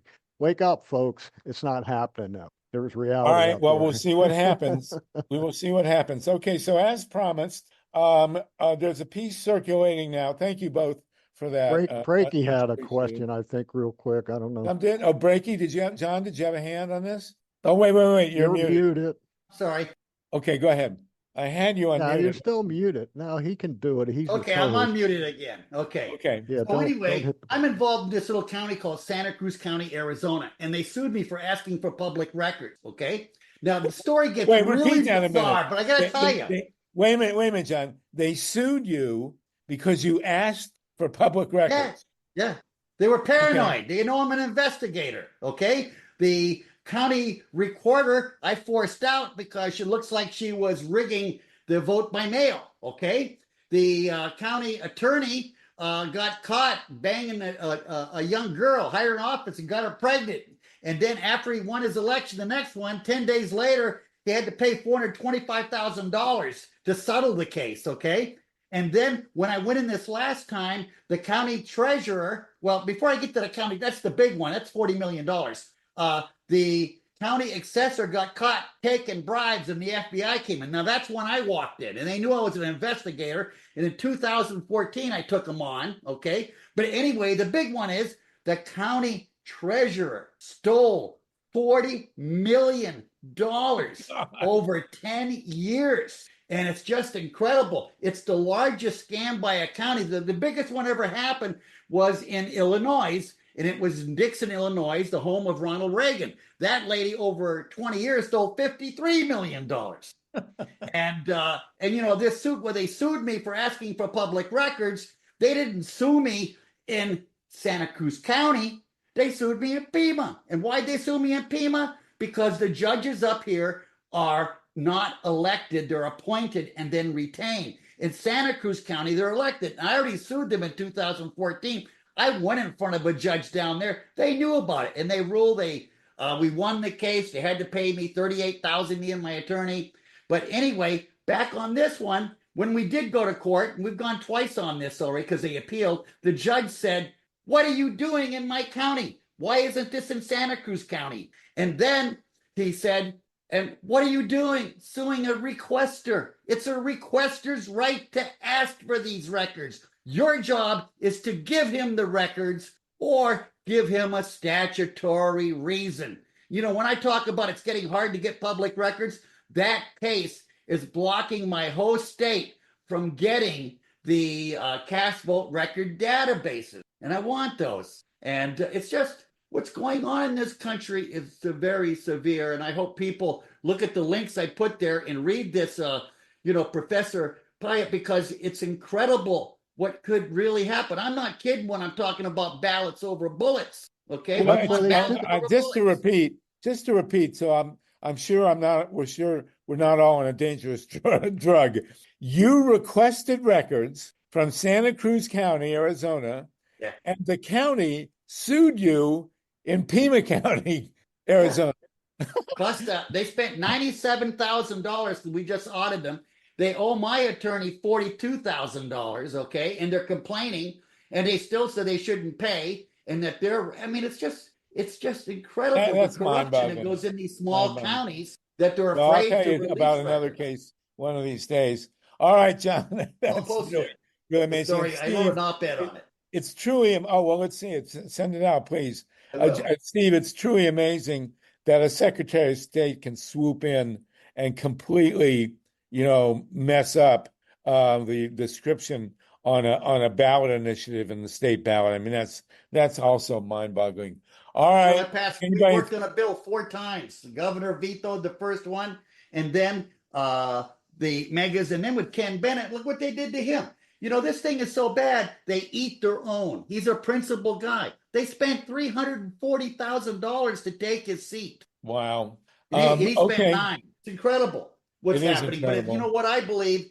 This could be the last stand, because when you listen to this Professor paper in this webinar I posted, he explains where all of this is coming from. And I do believe that, he talks about by 2035, this country will no longer be called just a literally white country. It's going to be multiracial. And that's what it is. Well, we know Good demographically the studies indicate that somewhere between 2040 and 2050, the United States will no longer be a white majority. Well, they say he says 2035, and he's really good on statistics. That's been on the demographic books for quite a while. Exactly. Marcielle, you're going to keep your hand on this. And I think just one other thing I want to add, since I got you. I've been doing this for 20 years. Republicans fight fire with fire. If they believe that fraud's going on, they will. I know from the work I did 20 years ago with other people that the first rigging that was happening by the machines was happening to the Republicans, that they were stacking the deck and moving things around and controlling. That's why we have. There's a lot of Republicans out there. That's why I think Trump's going to lose, because they're afraid to say they're not going to vote for him. All right, well, we'll see. We'll see what happens with the polls. Rat in a corner, okay? And he is going to be desperate. He's going to fire up people, and it's going to get violent. Well, let's hope you're wrong about that. TATANKA, I hope I am too. That's why I put your name, Robert. We're going to talk the ceiling with facts. Okay, thank you. Thank you, John. We're going to talk about Robert Kennedy in a minute, and then about 3 Mile Island. TATANKA, did you want to say something? Yeah, I just want to say something a little different. But when I get into this, we're all political here, and I get weary with the polarization and with, dealing with the Republican Party as it is. I really get bogged down. And I was hearing George Lakey, who was one of the principal architects of nonviolence in our country. He said something I want to pass on about the time we're in. And he wrote a book called Viking Economics, and how Denmark and Norway and Iceland came out with the incredible social democratic governments they have, and the process that they used in pre and during World War II in the fight against the Nazis, a time of great polarization, and that beauty came out of that. Then he went to the 30s in our country, and all the polarization between organized labor and workers being shot down and everything in the 30s. And what we got was FDR and a lot of great stuff, right? And then the 60s, same kind of polarization. And he says, I was looking for a way to talk about the positive benefits of this, that we've incarnated a time of great possibility. And he said, I met this welder who is when you make art from metal, what's it called? Sculptor. He does art sculpture with metal. And he saw his home, and he was just in tears about the beauty of what was created. And he said, how do you get metal to come out that beautiful? And he took him, walked him out, and he took him to the forge and with the anvil. And he said, there it is. That's it. I heat it up, white hot, heat it up, and it melts. And then it doesn't care what I make of it. When it melts, I make this. And he said, that's it. That's it. So he likes to remind us that in these times where everything gets so heated and so violent, right, that it's a time where our society kind of melts down, and it's up to us to actually take that. And it's the possibility of the greatest change. That's why we're all here on this call. We want something incredibly positive to come out of it. And he's saying this is the time we're in, and this is why we can do it.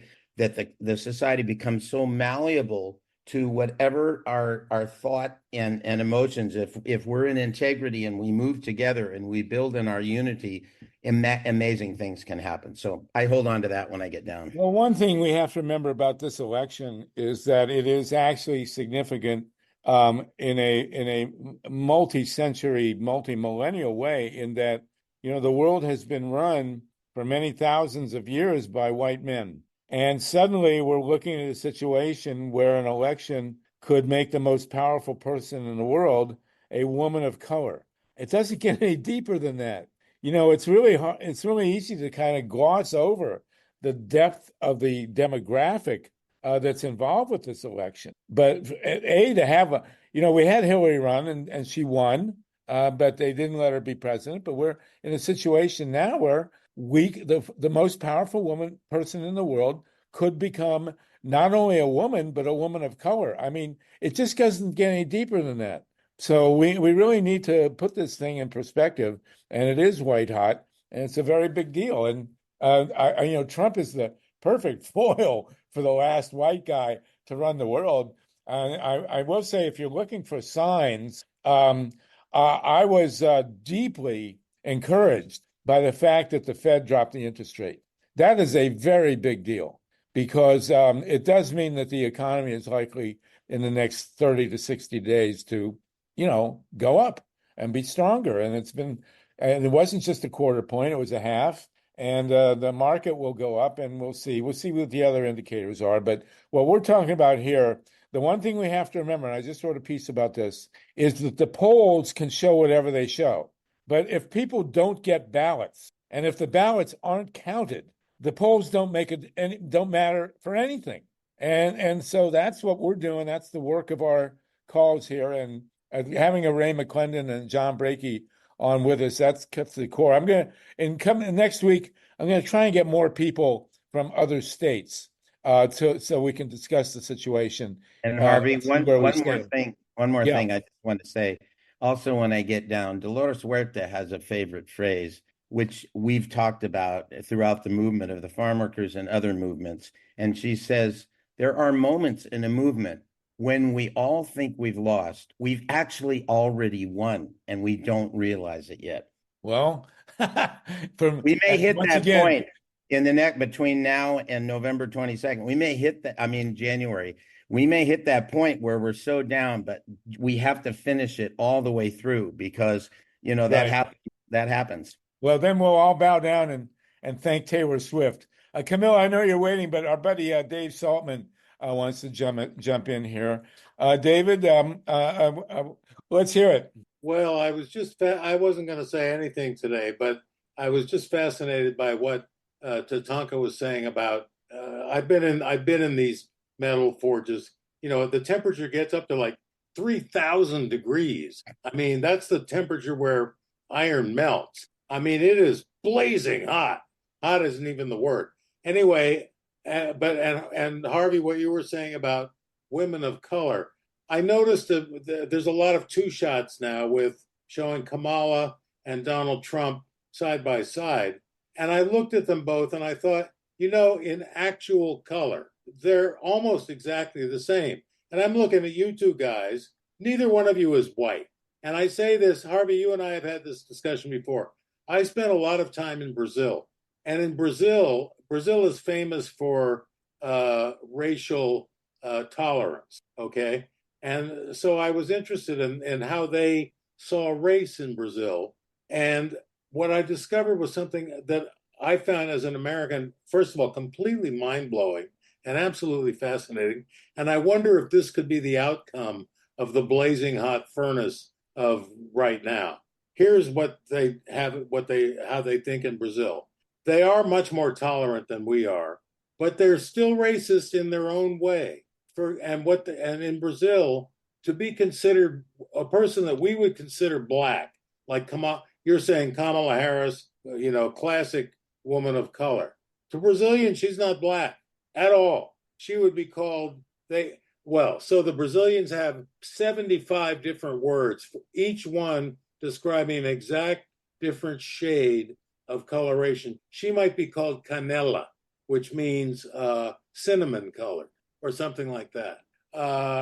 they're prejudiced against blacks, yes. But to be considered black in Brazil, you have to be as black as my shirt.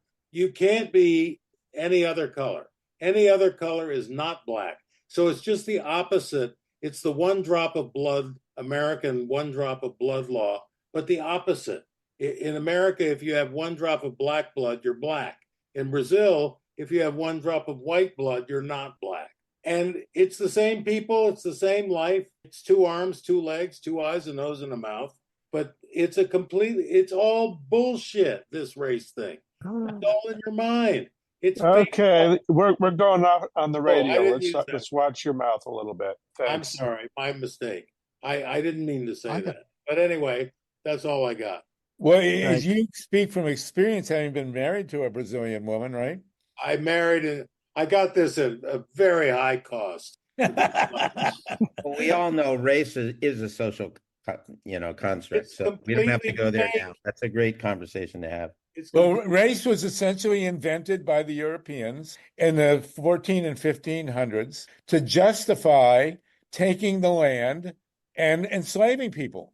The race is a totally recent invented concept from 1500s, 500-600 years ago. Brazil was conquered by the Portuguese. That's exactly right.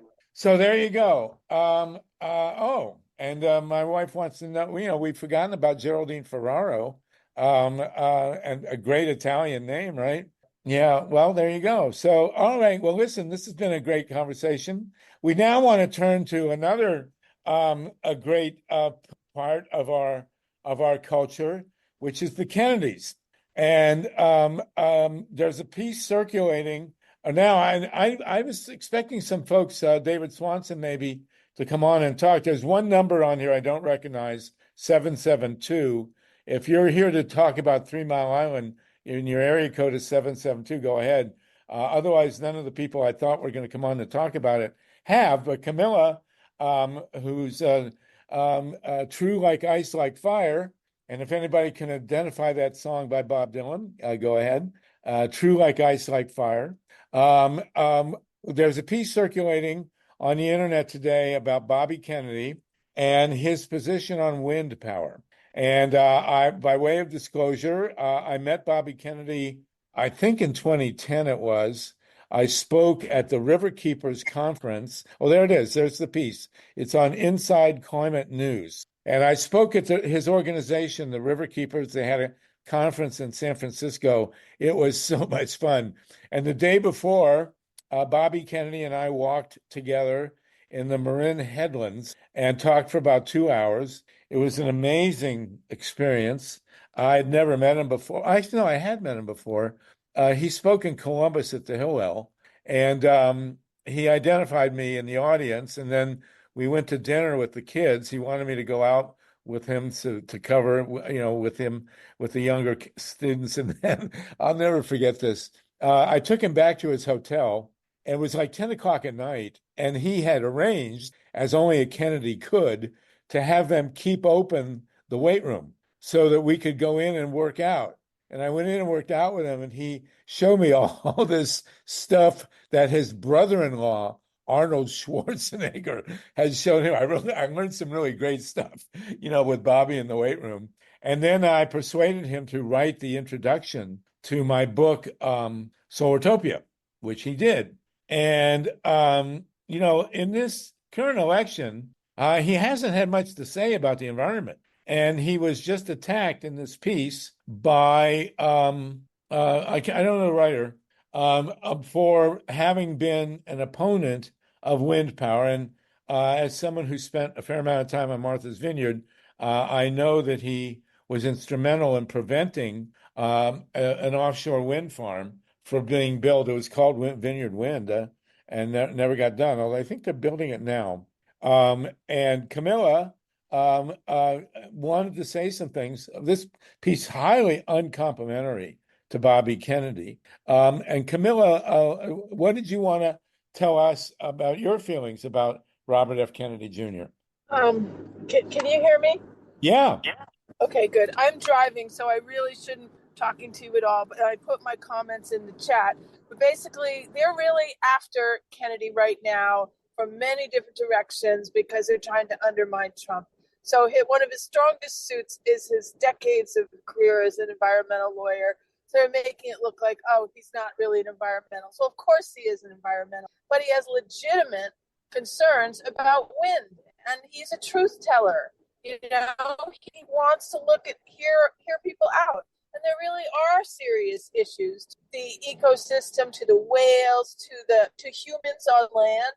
I have personally been to a wind farm and measured the environment where humans were living nearby, deathly ill. There are many different. There are the infrasound. I don't need to go into it all, and you could find a better expert on it than me, but I know which I can point you to if you want. But there's nothing wrong with him being against wind, and it doesn't mean that he's not pro-solar. I think it's just a big hit piece. Okay. I see you just put your thing. Yeah, if you're driving, well, you don't use the camera. So you're raising issues about wind power and supporting Bobby here. Bill McKibben quoted throughout that article. You know, I think it's the Democrats trying to influence to delegitimize Kennedy because he's allied now with Trump. That's what it looks like to me. Okay. Just like they're after him for this supposed relationship with the journalist. You've probably heard about that too in the past couple of days. Right. Okay. Did anybody else want to speak up on Bobby Kennedy? I also want to go talk about solarizing Los Angeles. Okay, Camilla. Well, we thank you for that opinion. I don't know if no one wants to really engage you at this point on that. It's certainly an interesting point of view. I was involved with the wind business. I actually tried to sell windmills to farmers in northern Ohio, and I still think it would have been a great thing. It was killed by the Ohio legislature, I think wrongly. All of Ohio now, between Lake Erie and the North Coast, where the wind is very attractive in many ways, that most or all of Ohio can now be powered with wind power, and I think it would have been a good thing. I have seen indications of health impacts from among people who live close to the windmills, maybe too close, but they're still up for grabs. And I have yet to see convincing evidence that offshore windmills cause problems. The argument could be made, but to me, I support offshore wind and I support onshore wind, although I do believe that people should live a certain distance from the towers. Mike Hirsch, you have a hand? Yeah, I think that Bobby Kennedy's main complaint about wind had to do with the view at Martha's Vineyard. He thought that it would obstruct the view. I remember I was on Cape Cod when a lot of those things were going down, and it was quite a controversy. And Bobby Kennedy Jr. had a very good reputation at that point, and a lot of the anti-environmental forces jumped all over it and said, look, even Bobby Kennedy doesn't support wind, and they used that to pummel wind and bring forth fracking and offshore drilling, which obviously has much more of a risk than wind does. So, but I don't want to paint with a broad brush. And Bobby Kennedy did a whole lot of great things, including introducing your books, Logo. But but it's possible for even a very bright person and a well-meaning, principled person to be wrong. And he's been wrong on vaccines a number of times. He's spoken recklessly. He's denied saying things, and then people had videotape of him saying things. And in terms of him running around with women, a lot of powerful, famous men have that proclivity, and I don't think he's even denied it. So I think that we really need to not get suckered into, the only reason they're picking on him is because he's cozying up to Trump. Well, that's a very good reason to pick on him because he's cozying up to Trump. But that said, nobody's perfect. Bobby Kennedy is certainly not perfect. I admire a lot of the things that he's done, and I think that he's been a voice in the wilderness in a lot of issues. That said, he's also done some things that I strongly disagree with, including endorsing Trump. Camilla, don't drive off the road. Be careful, please. Did you want to respond, Camilla? I don't know if you could hear it. Thank you for that, Mike. Okay. Well, listen, I do want to turn. If Camilla comes back, I hope she says safe. That's why we don't have people driving in their car and talking on the phone, because if they hang up, now we're all gonna, it's tourists here to wonder. I hope she's okay. Marilyn Bernstein. I'm just going to tell you that they did put up a bunch of windmills by the vineyard. They're not online yet, and one of them, the things that spin around fell off and disintegrated. Oh yeah, a blade. They lost a blade off one of the windmills. Fell in a lot of pieces, and they've been cleaning it up for a month or so now. Yeah. Well, listen, at least it's not plutonium. I'm glad they're building it, but I'm worried about that part of it. Well, I remain, after all these years, I remain a very strong supporter personally of offshore wind. One of the things I'm really supporting, and we're joined, by the way, by a really great environmentalist, and I'm very happy to introduce her, Bonnie, let's call you Bonnie Raitt, Bonnie Nixon, but hold on a minute here. One of the things I really look forward to is that in the Pacific, on the same latitude as San Luis Obispo, where the Diablo Canyon nuclear plant is, offshore, there are very, very strong winds. And I want to see a giant wind array in the Pacific Ocean, offshore, on the same level as Diablo Canyon, and have that electricity from that giant wind farm pour into the switching station at Diablo Canyon, so that we can shut Diablo Canyon off and have it instantly replaced with the electricity coming in from offshore. All right, Camilla, thank you very much. If there's more, please jump in. We're now joined, by the way, it's exactly 4:00 Pacific time. I presume it's 7:00 Eastern time. We're going to go another 20 minutes. I met Bonnie Nixon, who you can see here, most of you, exactly the way you would want to meet anybody, which is that we were at a Bonnie Raitt concert in Thousand Oaks, and Bonnie called me out because we worked together on nuclear power, which is always a thrill to be at a Bonnie Raitt concert and have her call you out. And I raised my hand and stood up like a very humble activist would do. And the woman right behind me was this one, Bonnie Nixon. And Bonnie knew that I fought nuclear power from Bonnie Raitt's shout out, they call it. It's a shout out. And Bonnie had been at 3 Mile Island at Penn State in the middle of the accident. And it turns out that Bonnie Nixon here is an incredible position. Now, we are starting a campaign, and there is a beautiful presentation. I wrote an article about this and posted it at Howie Klein's wonderful downwithtyranny.com website. And we are calling for all of Los Angeles to be solarized by the summer of 2028, which is when the Olympics will come. LA will be the third city to have 3 Olympics. London and Paris have each had 3 Olympics. In 2028, it will be 3 for LA. 1930, that's the official logo. 1932, 1984, and now 2028. And we want these Olympics to be 100% solarized, which can be done. I mean, actually, the Olympics themselves, and they're going to reuse, I believe, 1 or 2 of the sites from 1984. The Olympics themselves only involve about a dozen locations, one of which will be SoFi Field, which is new. It's a football stadium. They're actually going to use it for swimming, amazingly enough.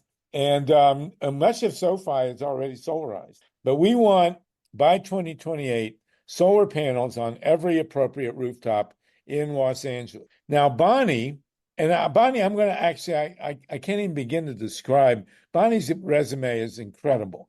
She has PhD, all sorts of degrees, incredible experience as an environmentalist. But what is your current position, Bonnie Nixon? I know you're standing up, but other than that, Yeah, no, I'm not standing. I'm sitting. Okay, you're sitting. My current position is, I mean, it's a couple of different positions to tell you the truth.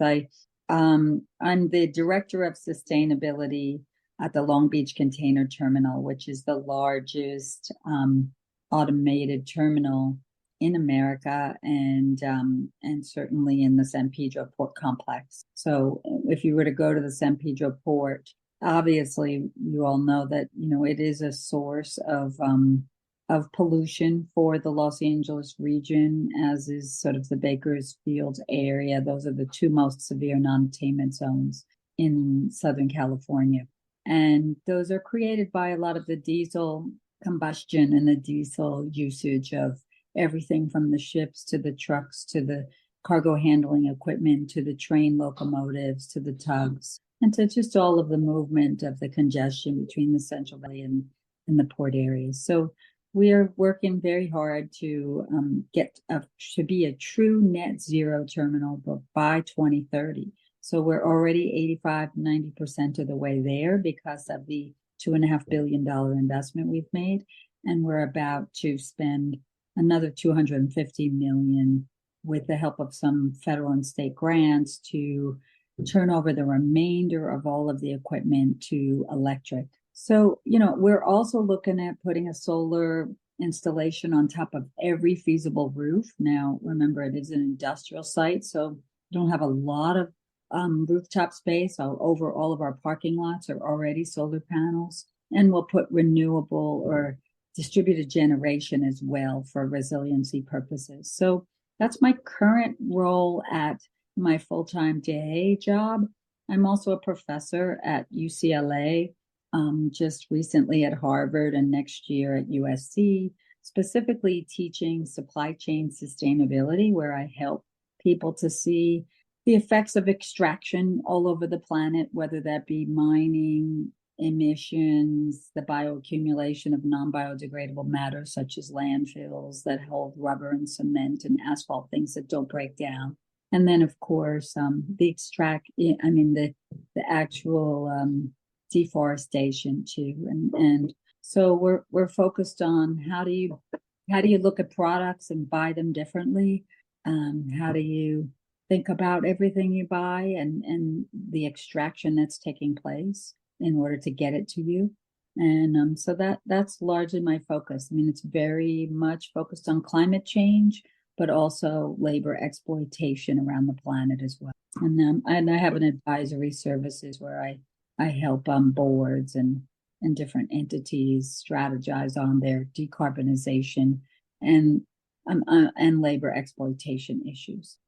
But it's just to briefly make it clear to you, Bonnie, among other things, is in charge of a $250 million project to finish solarizing or making green the port of Los Angeles / San Pedro, where 40% of the imported goods coming into the U.S. pass. And so thanks to her work, at the end of a certain period of time, the port of Los Angeles, San Pedro, is going to be green, totally green. Yeah. And we want to, of course, expand this to do the whole city of Los Angeles, where there are God knows how many square miles of usable rooftops to put solar panels, so that Los Angeles can be the world's first totally solarized city, and where we can charge all the electric vehicles. We can cover the aqueducts so that the water doesn't evaporate, and do all these other things. And this is Bonnie Nixon here is not someone who, you know, goes out and gives speeches that don't go anywhere. This is the nitty gritty here. Oh, that's Bonnie Raitt when she was yeah. And then 18, in the nick of time. I think what's important also, you know, I work with a lot of young people or people that are discouraged. They come out of their companies, their large companies. That's a lot of the people who come to my courses. And I mean, purpose is so critical. And I think a lot of times people feel that, you know, how can they make change happen? How can they make policy change? How can they move these major corporations or major governments? And I'm a real believer that, you know, if you take your neck of the woods or your piece of the corner and make a change. And first that could start with your house and your household, and then it starts with your neighborhood or your local community, and that you just keep going, you get a sense of purpose. That's what happened for me at Penn State. Was I was actually going to be a lawyer on social justice issues, and then 3 Mile Island happened, and it was like, whoa, I have to pay attention to where are we getting our energy from? Where are we getting our power from? And why is this our solution? And how could we put ourselves in a situation where all of our lives and our land and all the animals and the plants and everything are threatened in one fell swoop? So that was a real wake-up call for me. And I've never turned back since. I've been 43 years working on all aspects of the environment through the 20 years with the public sector on everything from high-speed rail in the state to deregulation of water and utilities or power utilities to the water issues up and down the state. And so, solar is a no-brainer. I mean, the renewables are here and they're here to stay, and they've gotten cheaper over these years. And there's really no excuse for us not to be driving electric cars, for us not to have solar vehicles, for us not to try and motivate our local communities. And we could talk all about the environment with some of them who may believe it's a climate hoax or not believe in it. But the real conversation is about the money it saves, the quality of life it improves. I haven't I've had an electric car now for 2.5 years, and I haven't taken it to the shop once, whereas I used to take my car every 4 or 5 months and spend $500 to $1,000. And the electricity is much cheaper, and that's cheaper in the home as well. And so I think we have to stop putting up. I just came off of a call where this gentleman, the whole group of organizations came together and they had a mural board and everybody was trying to find and brainstorm solutions. And you had one gentleman who just continuously kept saying every problem and every challenge and every reason it couldn't happen and every obstacle. And I think, we're better than that. We need to just jump over those challenges and just get it done. Well, I would assume also, Steve CARUSO will get to you in a minute, but I would assume also that if the Port of LA and San Pedro is going to put up $250 million to finish the job of solarization, that there's going to be a payback. I mean, there'll be a return on investment. They will save back that money at some point, right? Yeah. So if they're going to, there's no question about it. Well, that's and that's not the 250 million that we're putting up is mostly for putting in all new infrastructure for the conduit and switchgear box, and then bringing in the chargers and the electric equipment. The electric equipment is 3, 4, 5, 6 times the price, and that's in large cargo heavy handling equipment. And that's just happens to be because we're in the early stages of it. It's kind of like the Sony Walkman phenomenon where they could charge more because the demand was high. But the solar is just a small piece of that for us on our terminal, and we will get it done. And I can't speak as much, to be honest with you. I live in San Pedro, so I am in the Port of LA's jurisdiction as well as the City of LA's jurisdiction, and I care a lot about what's being done. And to be honest, I see it's kind of what I was just talking about. Every time I ask, like, why aren't we bringing more electrification, substation capacity to the port, or improving the utilities, even where I live in San Pedro, I hear all the problems associated with LADWP, which is a municipal utility.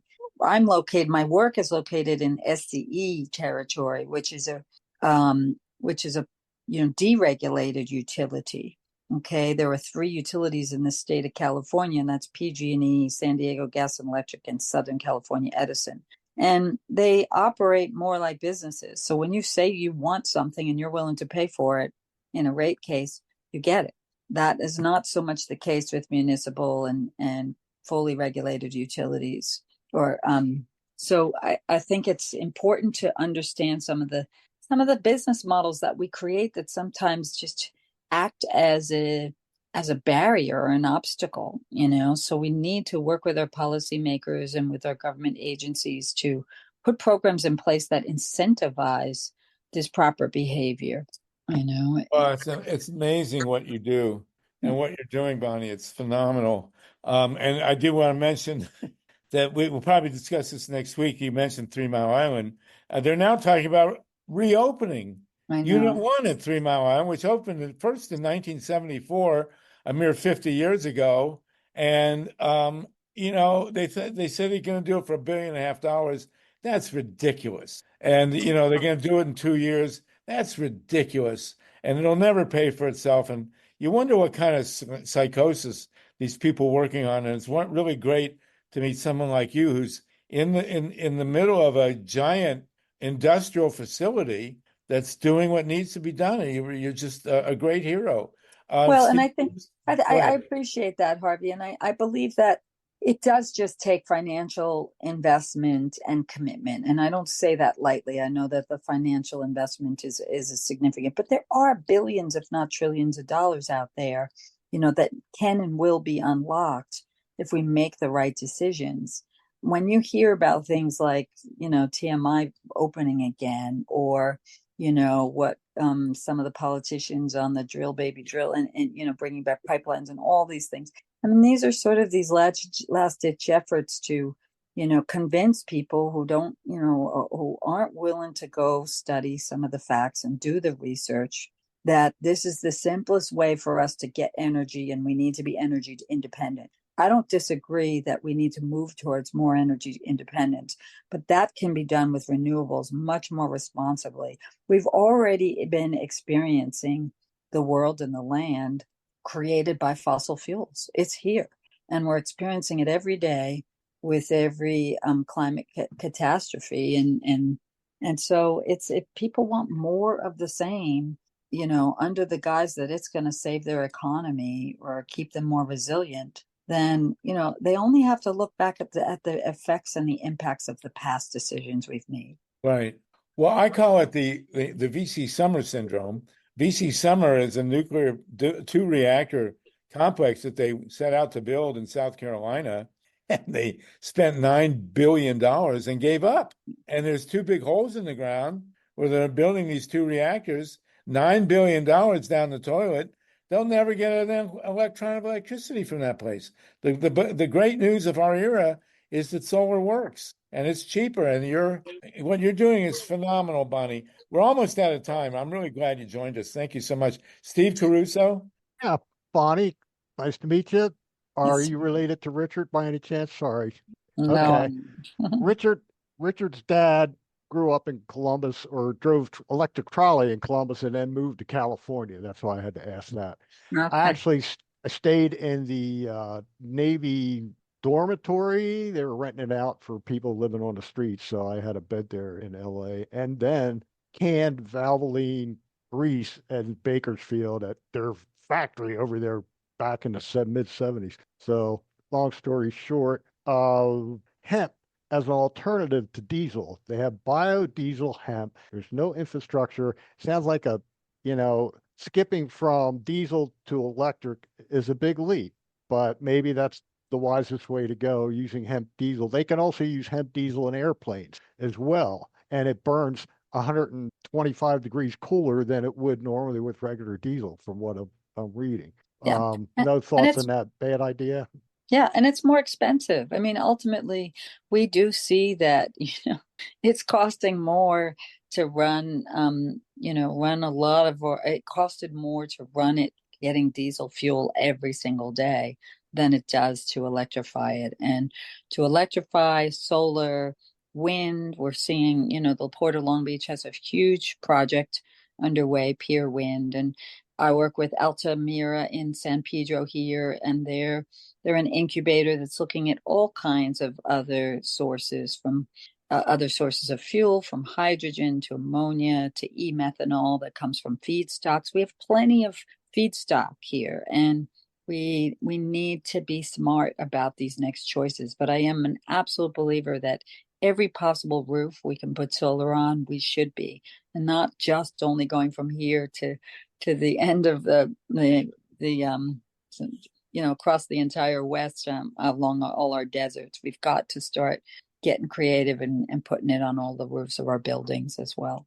We Right. just Well, had it kills me that they're actually cutting down Joshua trees outside of LA to put in solar panels when trees are the ultimate solar collectors. They're Exactly. the last thing we should be cutting down for Well, solar. and the trees, and they don't, and similarly, like it's like there's some thought or belief that the desert's flora and fauna aren't equally as important. Those cactuses, I mean, do you know that if you were to go to Saudi Arabia or the Middle East, not to suggest that, I mean, that's an example of what it becomes when you've got just, completely dry and sand, but they are building buildings mimicking the cactuses that have grown in the desert environments because they know how to retain water and keep cool. So it's like I believe in an idea that's created by a woman named Janine Benris called biomimicry, where if we just mimicked nature's been doing it right for 40 million years. And we get here for a few thousand and we're already destroying it. And nature has so many lessons to give us on how to run things and how to design things and how to regenerate and restore, the damage we've done and repair the damage we've done. So I highly recommend people look at her book, Biomimicry, as well. What's her last name? Janine Benris. It's Benyrus. She's a biologist and quite brilliant. Well, you're quite brilliant. Bonnie, it's great to have you on with us. Really an honor, and it's mind-boggling what you're doing. And we will work with you. You're going to be part of the Solartopian Olympics Committee, and we're going to be gearing up to write the committee and tell them what we want and get the city council and get these rooftops covered in LA and convert the vehicle fleet here to all electric. So it's great to hear from you. We're at 4:20, which is when we usually sign off. Thank you, Steve, for engineering, Mike Hirsch, everybody else for participating. Camilla, this was another mind-boggling session. Jeez. And, we still have, we got 29 people. We have the longest attention span of any gathering in America. So listen, everybody, thank you so much. Bonnie, you'll be a regular guest, I hope. And we will be back next week. We're going to find out what's going on in other states. We certainly got an earful from John Brakey and Ray McClendon on Arizona and Georgia today, and we'll fill in the blanks coming up. So everybody, thank you so much. No nukes, everybody, and we will see you at the Solartopian Olympics in LA 2028. And Bonnie, you'll be throwing the discus. Bye. Take care, everybody. No nukes. See you next week. She is amazing.